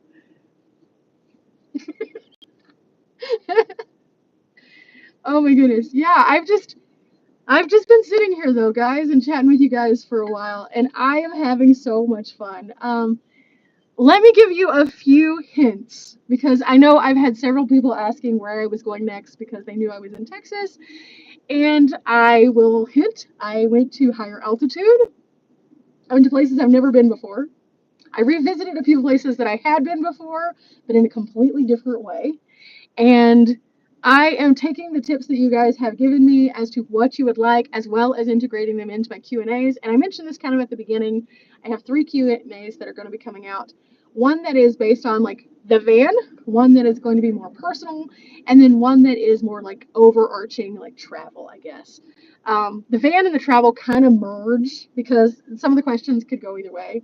But I'm going to be doing that, but I'm going to stagger them out so that you're not just like, okay, we're tired of listening to you Q&A. But I also took some of those and I highlighted certain ones that I thought were interesting, including one that is going to help me to share with you something that was incredible that I did early on in my journeys, and I wanted you to see it in its entirety because I think that that was the biggest accomplishment I have made on my entirety of my journeys. But you'll see that one very, very soon. Also, I have a few other things that are going to be coming up. When I was in Texas, I picked up a couple things to put in the van. So I have a few new things in the van. I also changed some things in the van. And guys, one of the things that I changed in the van is making my travel this time so much better, simply because it makes it where I do not have to fight prices everywhere. A lot of people have expressed that they are concerned with the economy and how it's just so expensive. And so I wanted to cut down on some of the costs. So I did it in an economical way that I wanted to try out.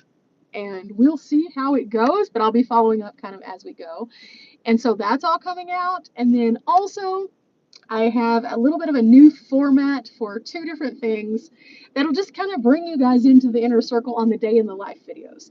And that's all going to be on my day in the life, which revolves around what I do in a typical day in my van. And I'll still have dedicated videos for everything else. It just makes it easier. But I introduce a lot of those dedicated videos in the day in the life videos so you can see, oh, this is what the next one's about. If I'm interested, I can watch it. If I'm not, I'll skip it and move on to the next one. And I did that for convenience because I know not everything is going to resonate with every person. I do a lot of weird stuff. I know that not everybody likes to watch every museum. I know that not everyone wants to go on every hike, and I know that not everybody is interested in the van at all. And so by sharing these different formats, it's allowed me to kind of show people that it's okay if you don't watch every video. It's okay if you aren't interested in one subject. But if you are and you go along for the entirety of the ride, it's so much fun and there's so many brain wrinkles. Somebody just asked if I got a new van. No, I did not get a new van. Still same van.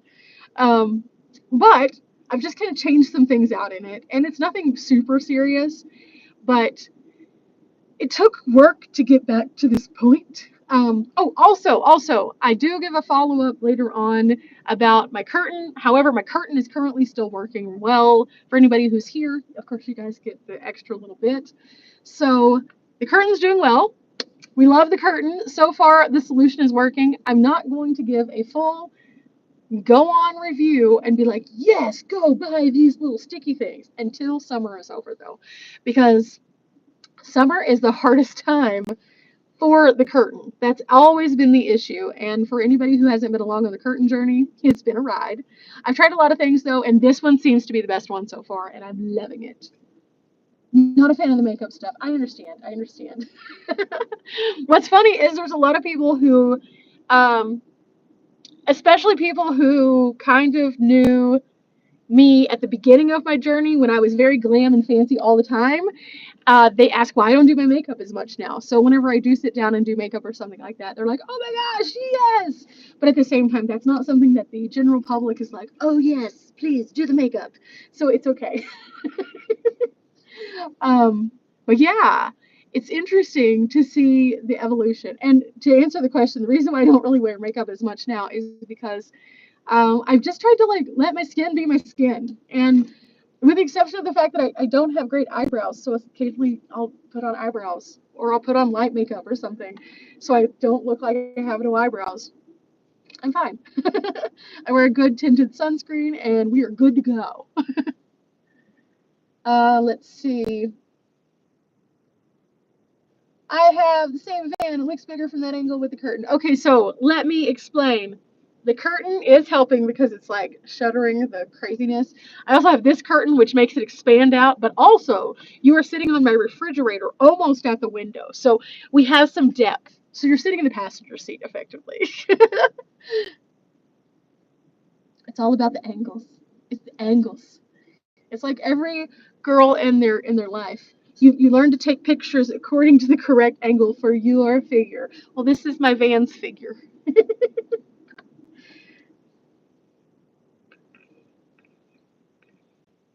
Oh my goodness, that is rough.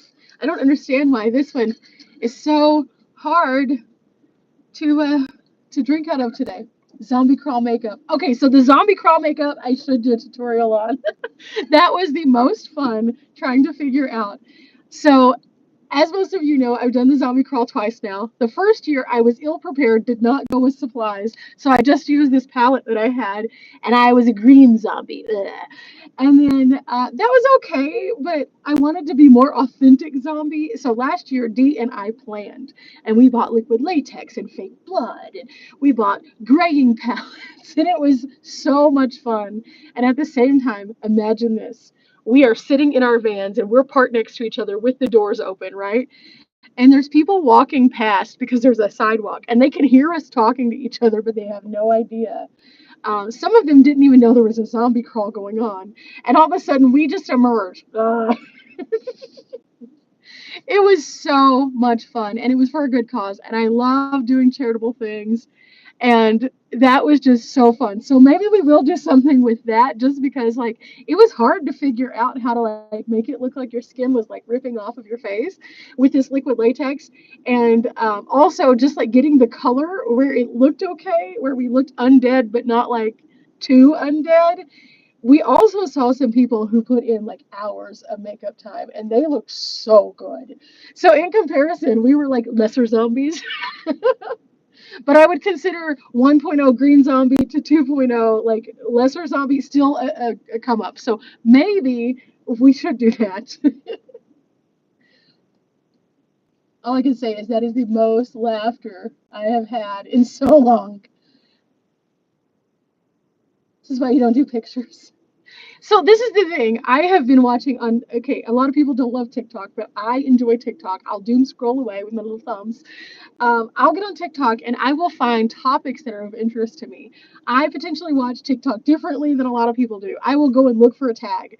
And one of the things that I'll look up is like photography angles, or I'll look up like Photoshop hacks and stuff like that, just so I can constantly be learning, because you have people who are so skilled who are doing like a 15-second look at how to do something that normally would be very difficult. And they break it down in a way that you can pause at each step. And I'm like, okay, I can follow along.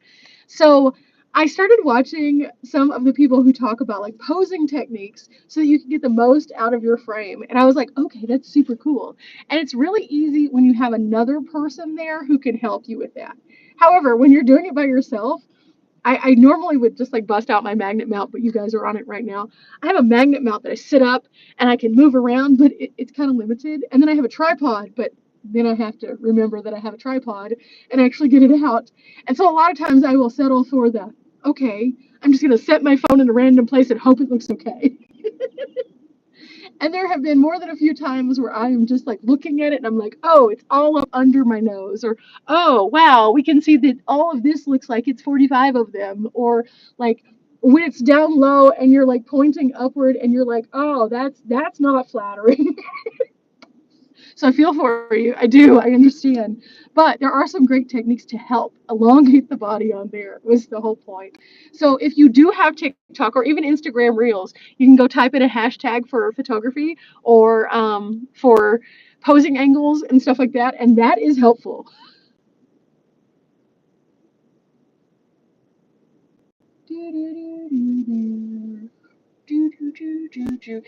Yeah, I guess I'm gonna have to like practice my zombie more. That is like, okay, so my goal for next year, I think, not this year, but for next year, because I'm already too far into this year, I want to find a bunch of weird things that I can do, like super weird things like the zombie crawl that I can go and participate in that are just absolutely ridiculous, because I want more joy, and that creates so much joy, not only for me participating in it, but also for spectators. And I want to find more things like that. So if you have suggestions for weird things that I can participate in next year, and I can get kind of like an idea on if it'll work out or not, I would love to do more of those. I think it would be so much fun. Um, I found 2 or 3 really strange things whenever I was Googling, and I was like, okay, can I make those work? So if you have suggestions, let me know. You need to find a new tiny model van. Um, they seem smaller. So this is the thing. Mine is not big. I have about 35 square feet. If you look at the Transit Connects, or oh wait, here in the States, if you look up the Chevy Express, the tiny one, it's the same one as my van. It is. They apparently, and I'm not going to say this as fact because I don't know exactly how the behind the scenes of this worked, but from the viewer perspective, they sold the body style to Chevy. They no longer are making them from Nissan. They sold the body style to Chevy. I think that it's basically the same motor, basically. It's just like the Chevy version of it, but they are the same van. So look at the Chevy Express if you want a van like this. Otherwise, the Transit Connect, they don't have the high roof like D has. The older models do, but the newer ones have a slightly shorter roof, but it's still very similar. So overall, my back cargo clearance is about 48 inches. It's like a box, 48 inches across and wide. And if you go all the way out to the edge of the wheel wells, it's 54 inches wide. But if you're inside the wheel wells, it's 48. So 48 by 48 or 54 out to the edge of the wheel wells. And the best thing about it is if you're wanting to see the space of the back of my van, basically, and you need it in a tangible way that helps you to understand the space, go look at a full-size bed. That's how big the back of my cab is. A full-size bed. Literally fits. And that's it. That's the whole thing. I had somebody ask me that the other day. They were like, okay, that's great, but like make it make sense. And I was like, okay, I can make it make sense. Full size bed. And I know that because I bought a full size mattress and then cut it down because originally I was going to have a pull out bed and I decided not to. So if you can fit on a full size bed all the things that you want in your van, that is the space in a Chevy Express or a 2020 MV200. I hope that's helpful. Let's see. Hello, Tracy. I think we have a couple Tracys in here now. Hi, hi, hi, hi, hi, hi. Oh my goodness. You guys are giving me life today. Thank you. I had the busiest morning. I said it at the beginning. I had such a full morning. I went and scouted out some locations for camping. I have a really cool campsite right now, but I wanted to see where I was going to go next. I went and found a trail that I'm going to do tomorrow. I went to a little festival this morning, and that was all before lunch. And then I had lunch, and I was like, all I want to do is take a nap. And I was like, but if I take a nap, it's going to become a sleep, and then I'm going to lose the day. And I would rather be productive, and or I would rather have a good little hangout time with you guys since I had good service. And I was like, let's see, do I want to download footage or do I want to talk to you guys? I want to talk to you guys. Currently on this travel, I have been to enough places that I think will bring you all joy because they brought me joy. And I hope when you start seeing the videos that I'm currently filming, that you try to go to at least a few of the places. And I know it's really hard because obviously, especially because I have such a diverse audience of people. I have people who are living in cars and vehicles. I have people who are vacationing. I have people who can only get out on the weekends. And I know not every demographic of people is going to be able to go to all the places that I go to, and that is okay. But I really hope that through the videos that I'm sharing that everyone sees that there are affordable and economical places that everyone can go to. And then if you get an opportunity, you should go. You should go. Yeah. Let's see. Okay, I think I'm all caught up on everybody. Everybody. Okay, that's a new song in my head now. We're going to Backstreet Boys it now. Um, okay, so I have a question for everybody who is in the chat. All 49 people of you. Hi. Hi. If you had a chance to either see a video that is me breaking down overall finances, or if you would have the perspective of seeing individual videos which break down the actual finance as it's happening, which would you prefer? So would you prefer total or individual? Just curious.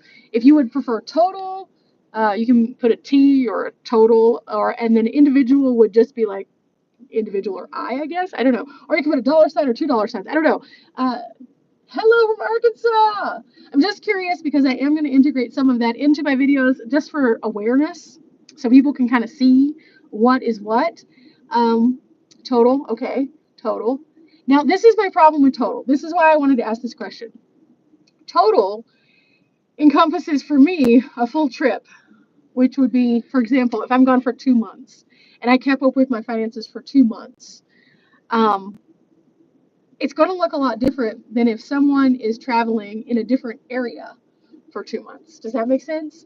That's why I thought individual might be helpful, simply because then they can see the area that I'm in and then how much it costs to do the things that I do in that area. That's why I was kind of thinking individual would be better, and then maybe having a total of the day at the end. Would that be something people would be interested in? The reason I ask is because previously, whenever I did a finance and budget video, whenever I did that, a lot of people were just like, yeah, but those aren't the things I would spend money on. And I completely understand because I don't spend money on things that most people would spend money on. I do different stuff, but I do have common denominator things like fuel and food. And if I'm showing those on a daily basis, people can kind of see a roundabout number of how much that it's costing to exist on those days versus how much it would cost if I was doing 2 months of travel and then it's to places people aren't going.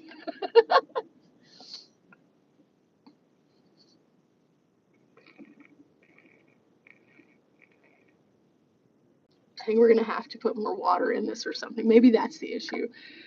I don't know if I've just killed this filter or what. struggle busing today. No, filter's still good. Okay, cool. It's just me. It's a me issue. Also, my neighbor just moved. I understand why it's hot over here in comparison to where they moved to. They moved to a shady spot.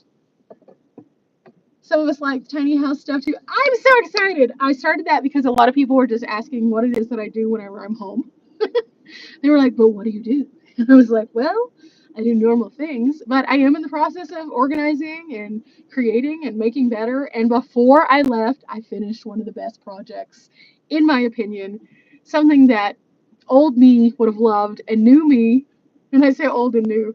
Old me, Dallas me, would have wanted in her apartment, and new me, travel me, really appreciates in my home, despite the fact that like it doesn't make as much sense to what it is I do here. Obviously, that's why it's on the tiny channel. So I have that, and I finished that project, and so that'll be popping up pretty soon. And I finally put energy and effort towards something else that I really love, and I think that video actually comes out not next week, but the week after. I have something that is near and dear to me. You guys know I talk about music so frequently. I have songs playing in my head all the time, and I focus some attention toward music in my tiny home, and I think that everybody's gonna like the overall like vibe of it. I don't know. Maybe not the video itself, but I think when the project as a whole is finished, everybody will be excited. Because like if you love music, you'll understand why I love music after seeing that video. So it'll be cool. Total individual budget for food and gas. I don't really have a budget. That's the other weird thing about me. Again, there is a difference between how I move and recreate and how others move and recreate. So, for example, I have, in comparison to a lot of people, I have much fewer bills. Not just because I'm in the van or because I have a tiny home or anything like that, but because I just don't have that many bills. I don't have a lot of things that normal people who are in this lifestyle might have to deal with. I just don't, because I've taken care of it, or I have like gotten rid of it basically. For example, I don't have any credit card debt. A lot of people do. I don't. I just don't. I chose after life threw me some weirdness that I did not want a credit card, and so I just don't have credit card debt. So I don't have that as a bill. I also don't have a payment on my van currently. The van is paid off. Um, so those are things that some people do have. So I don't ever factor in my daily function bills like that because mine are so different. And that would not be a fair judgment if somebody is watching my video trying to figure out if they want to do van life and they're like, oh, well, she pays like one bill, two bills, three bills, and I have 47. And yeah, I don't have any medical debt. None of that. So those are all things that before I started this, I tried to scale back because I knew I was not going to have very much money.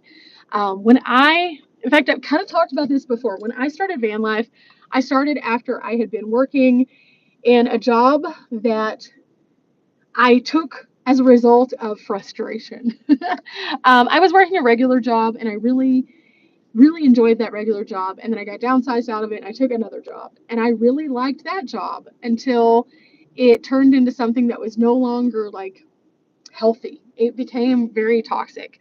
I ended up moving on to another job and I liked it much better, but I kind of got to the top of where I could be and that was it. And so I had someone offer me a job that was going to be a temporary thing, but it would get me back into the thing that I really enjoyed the most. So in doing that, I went on the road, and that's what got me so sparked up about being on the road and doing things and living because I saw how much I wasn't living. And so at that time, I scaled back. I moved out of my apartment.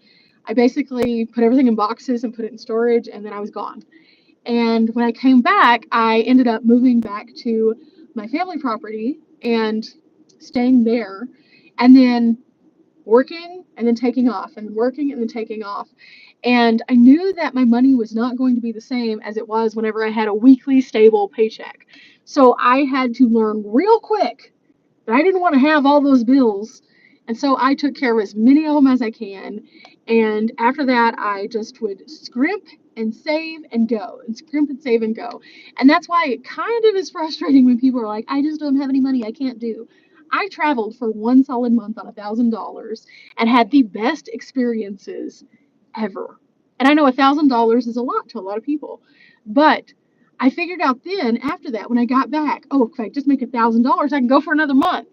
But instead, whenever I went back out on the road, after I'd earned that thousand, I decided, let me see if I can stretch it longer. And I got to where I could live for 2 months on $1,000. And then I was like, okay, let's see if I can go longer. And so at this time, I was not making any money whatsoever on YouTube. This was just me doing gig work. And I would go and go and go and go and just find everything that I could experience. And once I would get to a certain amount where I knew I needed to start heading back home, I would just start that way. And then still, instead of just going straight and beelining it home, if I saw a brown sign, I'd pull off. If I saw a park, I'd pull off. And I'd do everything that was free that I could find from Atlas Obscura, Roadside America. I would find state parks that were free. And I would just go as much as I could. And now I'm to a point where I think a lot of people think that I make way more money than I do. I don't make much money, guys. I do not. And I'm okay with that because life is not about how much I have, it's more about how much I have. And that has been the best thing because life is so fulfilling when you get out there and you just go and allow yourself to find things. In fact, where I am right now, whenever you see this video, I'm at a free, beautiful place, a beautiful place. And it's absolutely free. And that's the best part. There's so many places that are like this. Have I met any celebrities? Okay, so funny story. I used to work in professional sports, so I've met tons of celebrities, and I met them before I even took off on the road. As I've traveled, I think the most interesting thing is I have met people who have done all sorts of interesting things, and there have been a few celebrities that I've also met who have been traveling. Um, I met a person just recently who was on MTV. She's on a show for a while and out. She was traveling and they were going from point A to point B. We struck up a conversation randomly at a gas station and she was just the nicest person. Her name is Omash. She's a smaller celebrity, but she's still a celebrity. I met Tom Green whenever I was in Vegas, just randomly. Tom Green actually moved into a van and did van life before now he's homesteading. And of course, he was very popular in movies and TV shows and stuff like that. But when I worked for celebrities, I met lots and lots of people who people would consider to be celebrities. I hung around with a lot of interesting people who worked in sports. Just say that. Some of my really good people that I know even today are affiliated with professional sports and have played in various leagues, and they are all amazing humans. And they're really uplifting people. In fact, one of my most uplifting friends that I've had along the way, and I cannot brag enough about this man. If you guys have ever watched professional football and you watch the Dallas Cowboys, Tashard Choice is one of my people. I love him to death. He is wonderful.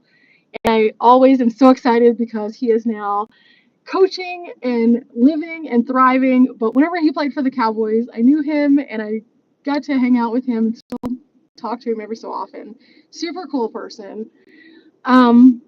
But whenever I was having a down and out moment, he was the person who was just like, get it together, you got this. And sure enough, I got it together and I'm here.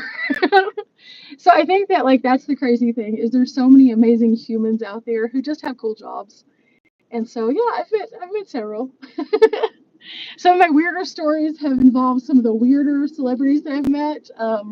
For example, when I traveled with the company that traveled from place to place, we were promoting a dunk contest, and we traveled with the French dunking championship. His name is Guy, actually. They call him Guy, and he was super cool. Come to find out, in the roundabout world that we live in, while we're traveling, he knew somebody else that I knew, so we became cool, which was neat.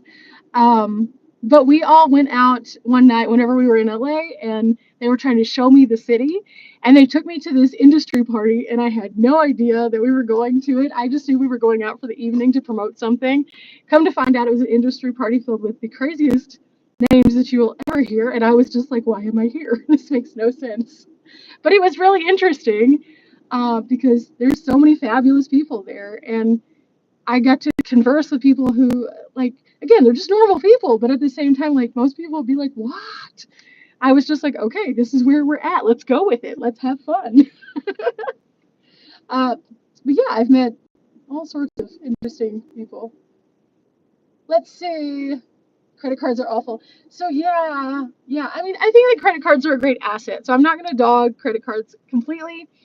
I think they are helpful. However, they are also a slippery, slippery slope. And I don't want to have all of this like, oh, I have $1,000 that I don't actually have. If I have $1,000, I want it to be $1,000. I don't want it to be, hey, I have $1,000 with 2% interest that I have to pay back over 6 months. No, I don't. I don't want that. I don't want something like, oh, you have 5% interest for 2 months and then 18% over here. I don't want any of that. That adds complication and anxiety to my life. I would rather be like, okay, this is how much we have, this is how much we can do with that, and that is it. And then if it's not there, we just don't do. We just don't do. It's about portion control in life, so to speak. I think that a lot of people do rely very heavily on credit cards, and in doing so, it creates a lot of stress for people because it's not just the initial card swipe itself, it's everything that comes after. And if it's a convenience of, oh, I have it, but I do have it, then you have to accommodate for, okay, well, this is your paycheck. And you have to pull out all of these things that you normally have, but then you have to also pull out for these things that you spent ahead of time for. And it's just a lot. So I just prefer not to do that at all. Let's see. We have all sorts of people driving by. I'm wondering why. I don't include grocery store food in my costs. You have to eat it anyway. Yep, true. So in my costs with the groceries, I think that it is important to like show differences in prices because, like, for example, whenever I left Texas, I loaded up on my groceries. I was good to go. I'm still good to go. But there's other places that have different prices. Like, for example, I found that in one community that I went to, I was just pricing different things just for my own benefit to figure out if it was cheaper to get it somewhere else or if I could get it there. The same thing that I bought in Texas for like $4 was $6 in that place. And I was like, okay, cool. I'm just not going to get it. It's fine. I'm not going to spend $6 on that. I will justify some weird expenses though at the same time. Like, for example, I like my little protein chips, my little chicken chips. I don't find them everywhere. So if I do find them, I will buy them. And they are not cheap usually when I find them. I need to find a place that I can order them from in like bulk and then just grab a few when I'm at my base camp. But I never remember that whenever I'm actually at home. So yeah, I've bought chicken chips and they've been expensive, and I justified that expense like I was eating out that day. I watch you all the time, but I'm wondering if you ever get. Okay, so this is the thing; it hasn't been fixed yet. When I'm home, I'm going to call. I was going to do it whenever I was there last time just to see because I know they are starting to get parts in for other things. Um, but I was having a time. I was having a real time whenever I was home. And so by the time that I ended up being like, okay, I'm just going to hit the road, I was planning on calling them, but I was like, at this point, I don't want to be delayed and just getting out of here again. I'm overwhelmed. So whenever I get back to Texas, I'm going to give David a call. That's my guy that's fixing my van. I'm going to give him a call and be like, hey, have you got the parts? If not, I don't want to stress you out because I know it's stressful because as a business, he was not able to get parts, and that is not cool. But I also know that I'm pretty casual with it, and so if we can get it fixed, I would like to get it fixed sometime in the near future. If not, I would like to see if we can explore other options because I would like to get it fixed. Nikki Delventhal was on The Bachelor show. So, okay, this is the funny thing. Riley has watched Nikki Delventhal. She watched her long before I knew her. And so we were talking about it one day, and she was like, have you watched Nikki Delventhal? And I was like, no, I haven't watched Nikki Delventhal. So I've watched her a few times. She seems super cool.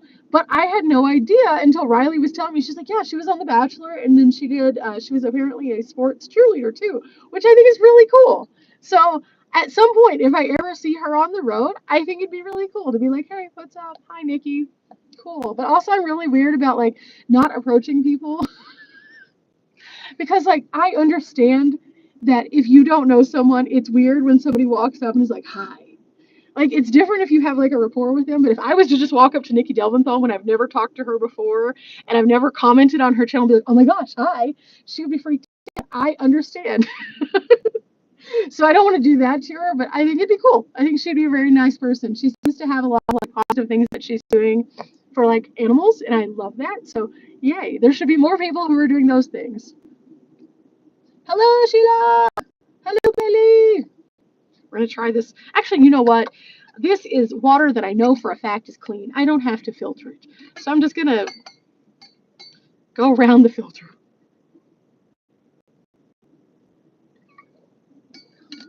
Now I have a leaky spot on my fridge, but that's okay. That was much easier. Have I ever considered getting a cat or dog? No. Um, let me explain. So I'm going to actually do a little video about this, and it's going to be a funny video. Don't worry.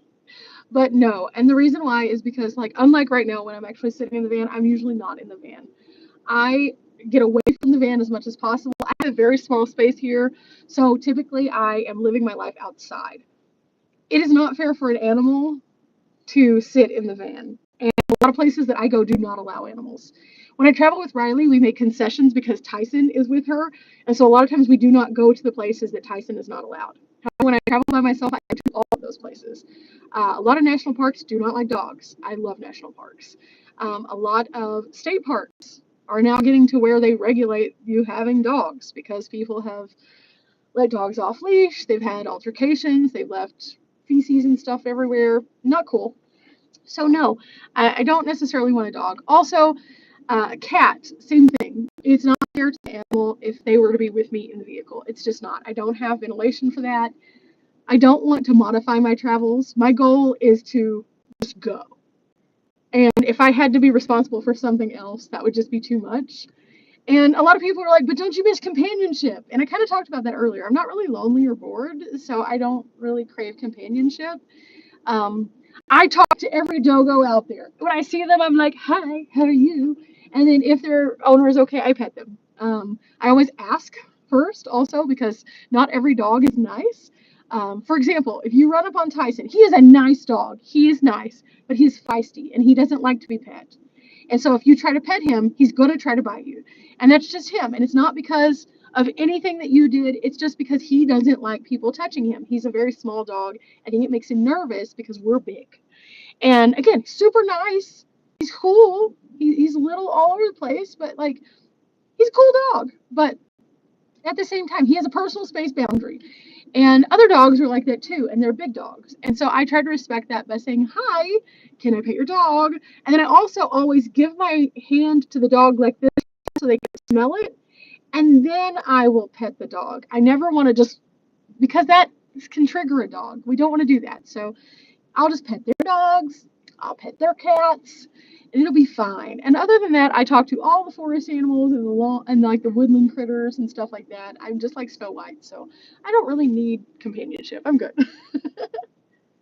Let's see. Where'd I get my window curtains? These are from Amazon, and they're like $20. I have the other one right here. They're really cool. I've had this one set literally since basically I got the van, so over 4 years.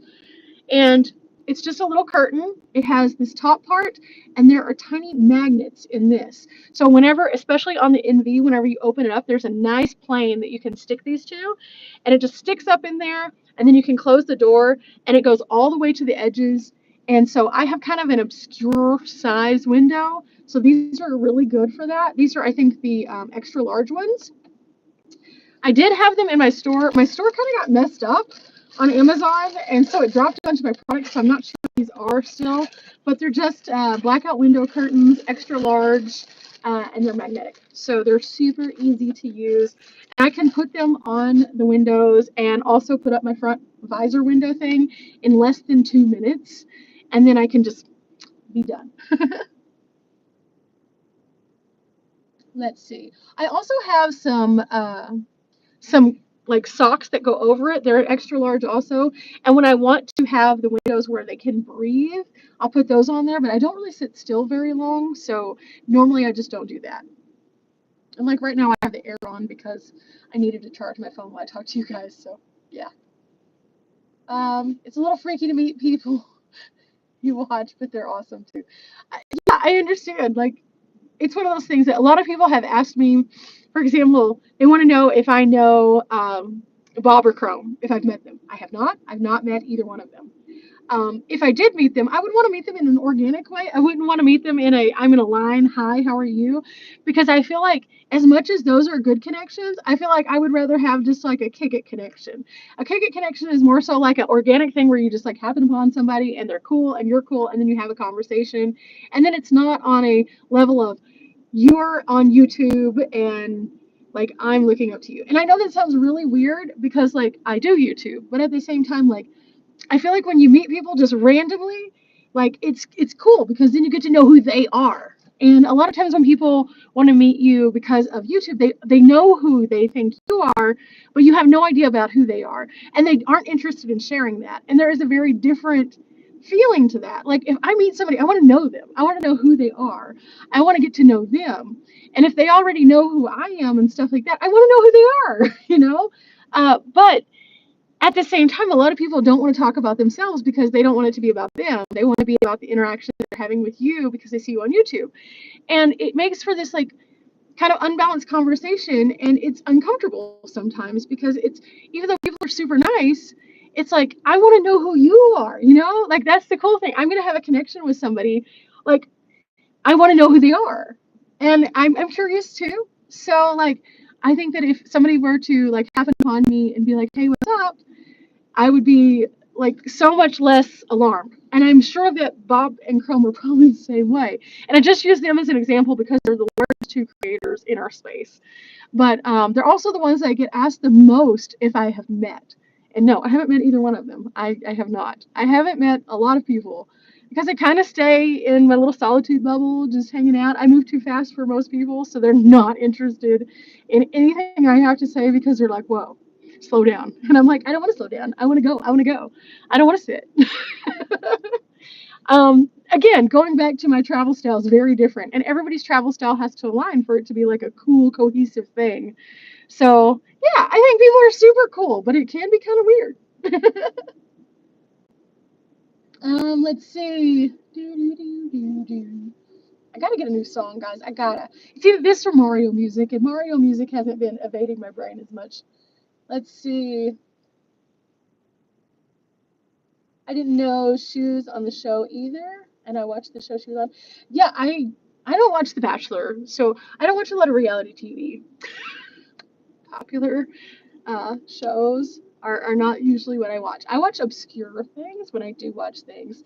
Every so often I'll get sucked into like something. Like for example, one of my friends suggested instead of watching Big Brother, I should watch Canadian Big Brother because they were like, it's so much better. And I was like, okay. So I gave one season a try and I binge watched the whole season and I was like, okay, I can agree, it is better. However, is it something that if I was in a room filled with options and that was only one of them that I would choose? Probably not. Every so often I'll have like a mindless show that I'll watch, and mindless means like I don't have to put any thought into it whatsoever, and I'll watch that for a little while, and mostly just kind of passively. It's where like I don't have to pick it up. So right now my weird passive show is Ghosts, the comedy show about the people who are all in the big building, the big house, where the woman passes away and then like her granddaughter inherits it. This is the United States one. There's a UK one also. I haven't watched that one yet. But I kind of watch that passively because it's mindless. I don't have to engage too much. It is cute and it's not something that like scares me when I'm on the road because it's not like creepy ghosts.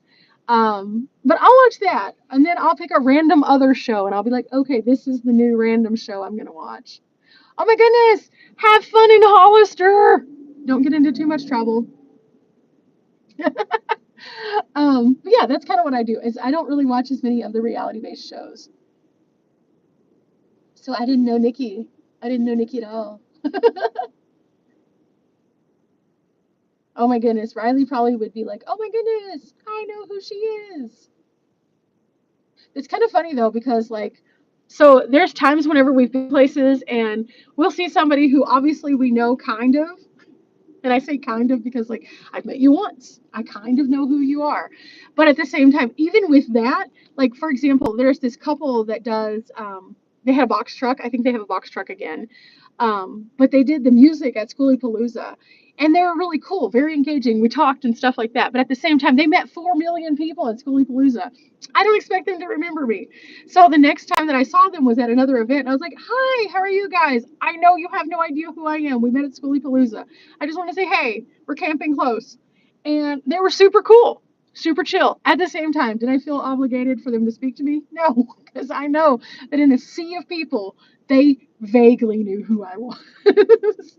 um, but that's about expectation versus reality. And my reality is I knew that because I know that me personally, I'm really bad with names. So I can only assume that at least a quarter of the population probably is. And if you are having that many people jump in your face and be like, hi, hi, hi, hi, I love the music, you're not going to remember me. And that's okay. I'm not insulted by that. Let's see. If I have service, again, if I office at a Starbucks or something like that, I might look into my Amazon store. They sent me something about some changes that they had made. So if I have a Starbucks day, I will do that. I just don't know because right now, the way that I have my schedule set up for my videos themselves, I don't have to have a Starbucks day yet. And so I've just kind of been spot editing in the van whenever I have time. And that's been so handy. A lot of people ask me why I don't have Starlink. I don't know where I'd put Starlink, to be honest. But also, I would have to power Starlink, and that means I would have to figure out where to put more power. And I already have a lot of power in here. So I don't know. I just don't know. Let's see. Do I think it's easier to drive places for adventures because I'm based out of Texas? Do I have any self-imposed radius? And how far will I travel from home base? I travel all over. I don't really have a radius. I think that being in the middle kind of is helpful for hubbing into different places, and that is nice. However, with that said, I don't, again, travel within a radius or anything like that, so I basically know how long I can go. For example, on this particular trip that I'm currently on, I'm going to give away some spoilers. So if you don't want spoilers, go la la la for the next 35 seconds. On this particular travel that I am on, I do not have to be home until the end of August. And with that, I know that I will have lots of adventure time because I am currently traveling and don't have to be home till the end of August. So instead of putting myself in a box where I'm like, oh, well, I only travel this far, I'm going to see what all I can do. I'm going to see how much that I can go and roll till the wheels fall off. It's just going to be what it is. And so even though I have some vague plans, I don't have any specifics, and I'm okay with that. And I may end up in places that I planned on going, and then I may go places that I didn't plan on going, depending on how my time management goes. But my goal is to get tons and tons of content for you guys. And at some point, I may have to reassess how I upload videos. Not how I physically upload videos, but how I upload videos. Because one of the things that I'm noticing is that if I meet the goals that I unrealistically make for myself, let's just be honest, that's unrealistic self-made goals.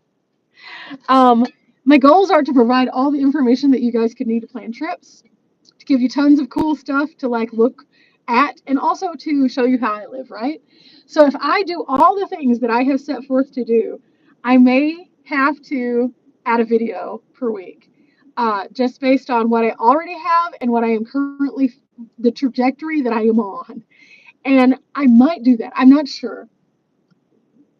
I I would like to go to 7 videos a week. I would love to do that. Not for any other reason other than the fact that there's just too much stuff.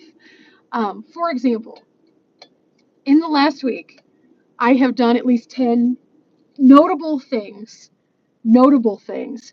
So if that's 10 notable things, and each one of them is its own individual thing, that's 10 videos, which is 2 weeks, right? The problem is I did 2 weeks in the last week, right? So at that rate, if I go until the end of August, I'm going to run out of days in the year. It's not going to make sense. So I'm trying to figure out balance. And a lot of people are like, don't burn out. I'm never going to burn out. This is me all the time. And I have 2 modes. I'm either this or I'm asleep. And so I want to use all of this, and I've been reinvigorated with that fire after all the things that have happened over the past few months. And I want to do what my original goal was, which is show everything. Show you guys so many cool places, free attractions, places that you can go hike, places that you can camp, how that life can be easier for you to do these things. And I do that already, but there's so much more. And I feel sometimes that I shortchange even in the amount of information I give you guys because I'm just like, I don't have enough, like, there's not enough days, like not for me to experience, because I can experience, like I said this morning, I went and I scouted a location, I saw something beautiful, I went to a thing. That's 3 things before noon that I did today. And that's every day. Every day I have a thirst for knowledge that is so big that I'm just like boom, boom, boom. I do not want to upload multiple videos in a day ever. That's weird. I with the exception of shorts, when I'll put up several shorts in a day so you guys can just kind of get a glimpse of different stuff. But full-length videos, that's just no, that's not going to happen. But I do have 2 days that currently don't have full-length videos. So maybe that's an option in the future. There's just too much. Our country is so beautiful, and I don't think that people give our country enough credit for how many amazing spaces that there are or how many beautiful things that there are. And man, after being the places that I have been for the past week, I just want to show all of it. And again, there's just no physical way I can show all of it if I only have 5 videos a week. And I'm trying to make sure I focus on also showing the life, which a lot of people want to see. So I think I'm going to have to eventually shift and do more videos. But at the same time, then this is the controversy, is that I have to then make sure that I am good for, like, for example, I like to go home for the holidays. I always do this. It's something that I have done since the beginning of my travel. I hang out with my family and I make sure that I'm good till the end of the year with my content. As of right now, that's not going to be a problem. That's not going to be a problem. But I don't want you guys to be like, well, why are you sweating in summer in December? Does that make sense? Does that make sense? Because if I film everything now, and I'm showing you everything, and there's only 5 videos a week, there's no way for me to get all those videos out before the end of the year. It's just not. And I don't want to be like, oh, next year, this is me traveling. No, it's not. No, it's not. This is me this year. I want to be. It's hard, guys. It's hard. And I know not everybody is like this. I know a lot of people are point shoot upload people, and that is fine. And I appreciate them for what they do as well. But what I do is very different because I try so hard to share all the information of the outdoors with you guys, from the tips about, like, leave no trace, which I think is so important and a part of my everyday life on the road, to like where I am at and how I kind of maneuver throughout the day, with the day in the life videos, but also like the dedicated videos. Like every place, every museum I go to, I want to do a dedicated video for, because those museums many times, again, do not have representation of social media. And it's so unfortunate because they're amazing. Like one of the places that we went to, I was just in such awe. It was a beautiful, well done museum. And I noticed that their social media presence was like this. And in today's world, if you're looking something up and there's one Google search and it's just their website and they only have like 5 pictures, you're less likely to go there than if you see another place that's very similar that has an interactive like video that goes along with it, or something that tells you about what the kids can do. And I started to see how many of those places, just for budgeting purposes, just can't do those things. And so even if my video helps one person go there and have an amazing experience, it is worth it to me. And so that's why I don't care if everybody watches every video. It's not for everybody. It's for the people who are looking for those things and the people who genuinely just enjoy all of the content that I produce. I would rather produce those style of videos, um, and be able to have that time frame to do that. So I've been putting in the noggin the 7 days, and I am really contemplating it. It's also kind of scary to think that every day you're responsible for somebody's morning coffee. I have a lot of you guys who watch and have your morning coffee whenever you watch the videos. And it brings me so much joy when you leave those comments because I'm like, oh my gosh, you're having coffee while watching my video. That's so cool because every morning that is my time whenever I have my coffee, when I sit down and I do my like officing and I passively watch at least one video. And then after that, I just go. And then I don't stop until it's time for bed most of the time. So, so coffee time is very special to us all. Let's see. Go anywhere the wind blows you. Definitely have some ideas for you. Anthony, Starlink power sucks. Yes. See, that is what I'm afraid of. Like, so right now we're working on something which will be coming out soon also, whenever I get an update.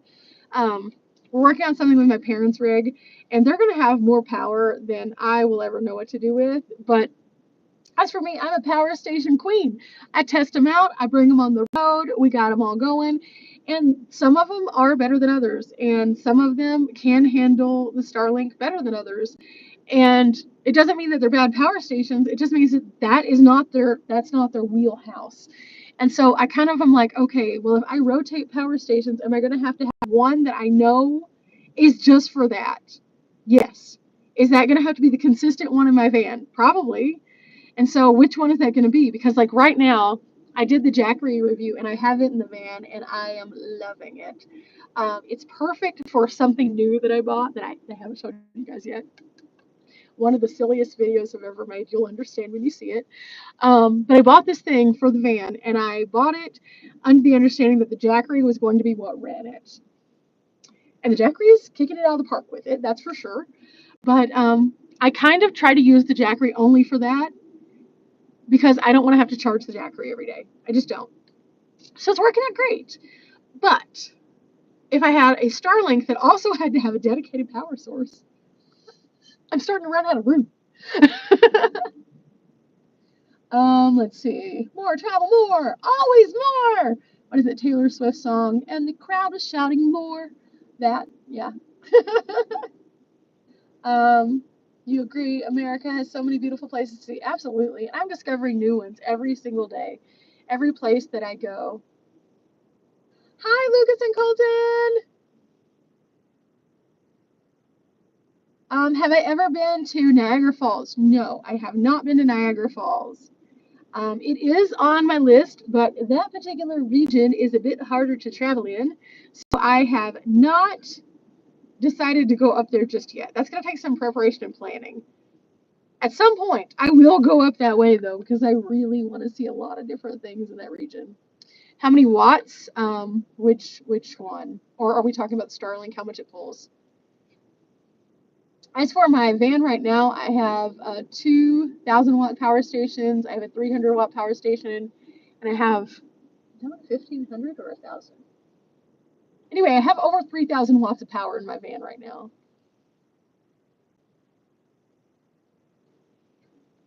Coffee and work. Nice, nice, nice. Speaking of which, oh, the Jackery is 1,000. It's the V2. It's the new one. And let me get some feedback. So I try to always do feedback in videos, but since we're doing a live, I'll go ahead and do it. I've been using it now for the entirety of this trip. I have noticed it is much quieter than the previous Jackery. I had the Explorer 1000 with the big handle. It is quieter than that one when it charges. The other one, it wasn't loud, but you could hear that sound. I guess that's the fan of the cooler. You could hear that. This one, you can't. It's like barely existent. It does have a power button and then the individual buttons. So that's kind of an adjustment because like I'm used to just plug and then hit the button and go. So you have to push another button. So that's a little bit different, but I'm not upset about it because that keeps me from killing my power station by not remembering to, turn off the one thing. Additionally, the flat top. The flat top is my favorite part of the Jackery V2. And I know that's the silliest thing about the entire power station, but that was the one thing that made me not want to pack the Jackery Explorer 1000 in some of my trips, because whenever I changed out my bed situation and I had to put things under the bed, that handle, it just made it weird. It just made it weird. It was just slightly too tall. Also, I couldn't stack things on top of it. I couldn't put my I plug in a lot of my like batteries and things like that. And with my GoPro batteries, they have a little box that's very small. I normally take the cords and then I put them on top of the power station. With the handle, it made it harder because you'd have to wedge it under the handle. And so with the flat top, I don't have to do that. That's been nice. That's been super nice. And on top of that, I can run bigger devices that I normally would not be running on it. And that is why I am excited about it. And again, you guys will see the absolute ridiculousness of the video coming out very soon as to what I mean by that. Just know that when you get to the video about the new thing that I got for my van, it was a labor of love. It'll make sense, I promise. Let's see. Other than that, yeah, just living. I've got something planned for Monday already. I was looking up, again, I don't really plan, but I plan around things. So, like, something that I want to go to is not open until Monday. So, I'm going there. I have something I'm potentially going to do on Wednesday. That'll be super neat. Tomorrow, I think I've already decided I'm going to go for a little nature hike. I have been every single morning of this trip except for one. And I guess technically I did this on that morning too. It just took me a minute to get there. Every morning I've been going on some kind of little nature walk and just stretching and like getting my brain going and drinking some water first thing in the morning because I'm traveling, so I need to drink more water. And then just, again, stretching, moving, just getting the body going because I know I'm going to be in the van. And that has been so nice because I feel so much better immediately. Like I get the crusties out of my eyes, I make my bed, I put on my clothes, and then I go for a walk. And then I move about my day. And every day that I have done that, I have found something amazing and something to be thankful for. And so tomorrow morning, I've already planned. I'm not going to do it immediately as soon as I get out of bed. But what I'm going to do is I'm going to move up to the driver's seat. I'm going to drive like 10 minutes. And then I'm going to go for my little nature walk because I have a perfect place. And then after that, I think I found myself a driving tour, which could be kind of fun. I like to share driving tours because they're more accessible. Lots of people can do a driving tour. Not everyone can necessarily go for a really hard hike, but driving tours can allow you to see the amazingness of an area. And I think I found a really cool one that I did not know existed in this area until today. So, should be fun. We will see. We will see. So yeah, I have some plans. My plans are loose. They aren't going to take up the whole day, so I'm going to find some other things to stack in there with it. But this leg of my adventure is going to last until around the 4th. Oh, I hate that part. I'm going to be traveling on the 4th. I never travel on the holiday. I'm going to try to be in a stationary place on the 4th. That way I'm not driving when people are drinking. I had a plan. It did not work out.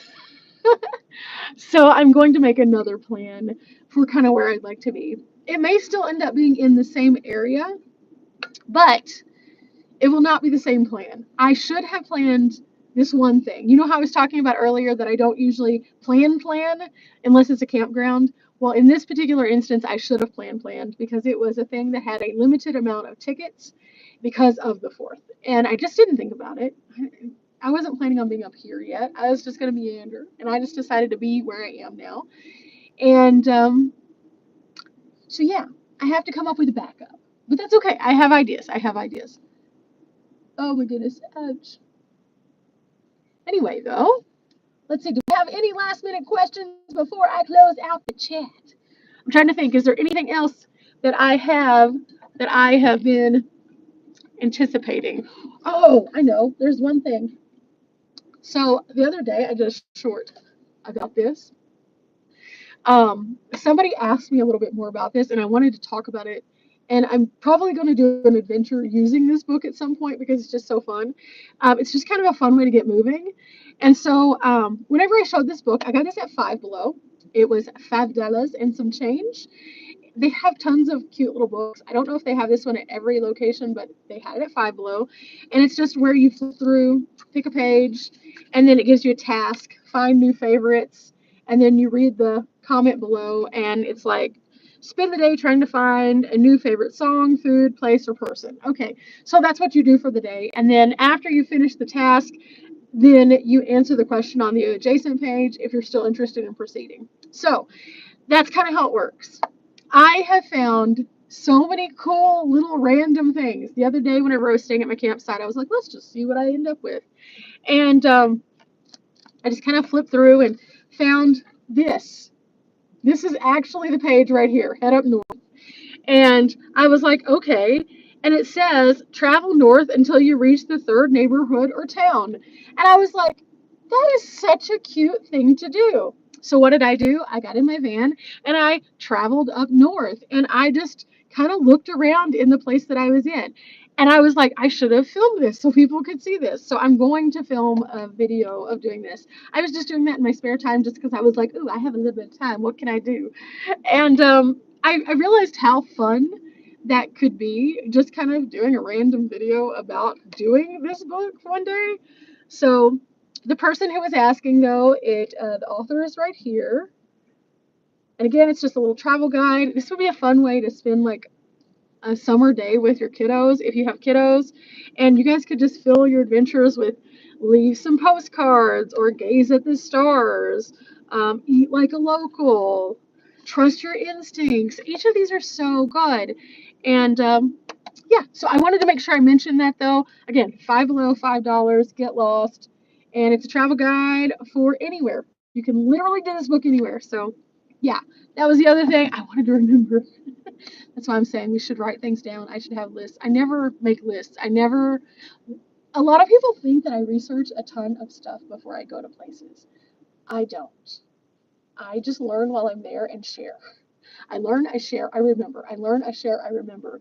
And then the funny thing is, I learn, I share, I remember, and then I go back into my videos and then I edit, and then I internalize and I never forget. And so that's kind of how my brain actually works. And I know not everybody's brain is like that. It's kind of weird, actually. So, yeah, there's very few places that I try to super research ahead of time. Like I might do a Google search to figure out what it is, maybe catch a backstory on it. But unless there's like context that I know is not going to be provided and there's like a documentary or something, I usually don't. And then I try to live in that moment and experience it because I want to experience what everyone else is. But because my brain is really weird, I latch onto those things and just don't forget. And then I am like the weird trivial pursuit person. I can tell you odd facts about just about everything, and it's super uncomfortable because sometimes I do it without even realizing it, and then it's an overshare. Oh my goodness. Yes, 4th of July highway jams are gross. I've made it a point since even when I lived in Dallas, I would not go out on the 4th. I try not to go out on Labor Day, Memorial Day, or the 4th. And I know those are big times when everybody wants to get out on the lake and look all cute. Fine, I get it. I've been there in the I want to look cute phase, and I realized that people are super dangerous on those days. Like, the last thing that I need is to be out there looking cute and then somebody be drunk on a motorcraft and run me over or not be paying attention to me drown. So it's for preservation of self that I choose not to go out. Also, there's more drunk drivers on the roads during those 3 holidays than any other holiday other than Thanksgiving. Lots of drunk people on Thanksgiving. Um, so I just try not to be there. I try not to be a part of it. I don't want to be in a place where I don't get to control my outcome and with that many variables of drinking. And again, nothing wrong with people who drink and recreate responsibly, please. Um, if you want to have a turn up time, make sure you have a time to turn down before you get in the driver's seat. Or Uber everywhere. If you're in a city, Uber. What up, Sharon? Hello, April. So yeah, does anybody have any interesting plans for the 4th by chance?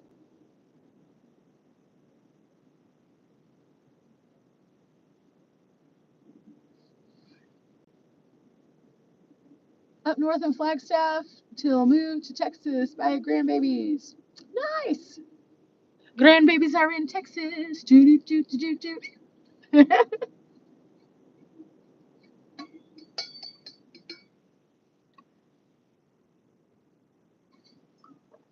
Colorado with your Nana? That's very cool. I would ask what part, but we don't need to know because that's safety. We want to be safe. There are some amazing things in Colorado, though. Oh my gosh, one of my favorite states. Favorite states, do.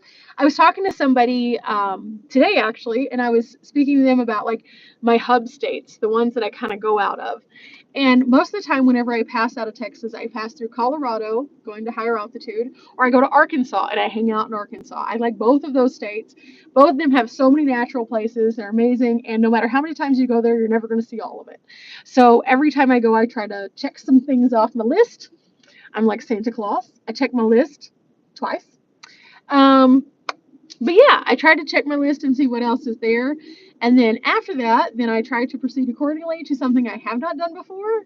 And then every so often, if I haven't been to a place in a while, I'll circle back to see if it's changed. Many times they have. And it's kind of fascinating to have like that ongoing like list of things that you know you want to do in two states that are kind of your connector states. And so it makes it really easy and also very fun to just kind of like be able to. So, love Colorado, love Arkansas.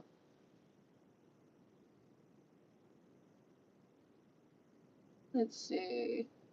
I'm just scanning because we had some glitching a while ago. Sorry. If I missed any of your comments, I am super, super sorry, guys. It has been like kind of glitchy on my end. It'll show the comments like here, and then all of a sudden it'll. And so I try to double back and get them, but if I miss them, I am so sorry. I appreciate each and every one of you guys for coming along for the chat today. We have been here for a bit, and I'm going to go ahead and wrap it up. I thank you guys again for all of the amazing warm hugs from a distance about my challenging video that came out the other day. I am okay. Like I said before, if you were seeing that, it's much different time frame. I am okay now. There are still days that are weird, but I am okay. And I appreciate you guys for just being so warm and kind and coming along for the journeys, just in general, because I know that I am a lot sometimes. I know that between my weird style, my flashing hands, and then all of my crazy songs that I sing randomly, that I'm a lot. But I appreciate each and every one of you because you don't care. You're just like, we are here and we're going to show love. And I appreciate you guys for that. So thank you. I am going to get myself together and figure out my dinner in a little bit. I don't know what that's going to look like yet. I've got to figure out what I actually have that is capable of being cooked at this moment. So I'm going to wrap this up. Thank you guys for coming along. I will be careful. Very soon you'll be able to see all of the craziness that happened after. Just know I'm okay. just keep telling yourself that as all of the weirdness that you're about to start seeing starts to happen, just remind yourself she's okay. She said she's fine. She said she's fine. But until then, guys, I'm gonna close out with my key phrase. Remember, we're not here for a long time, but we are here for a good time. Everybody have a good, safe 4th of July. Stay hydrated, stay cool, and stay safe. Bye.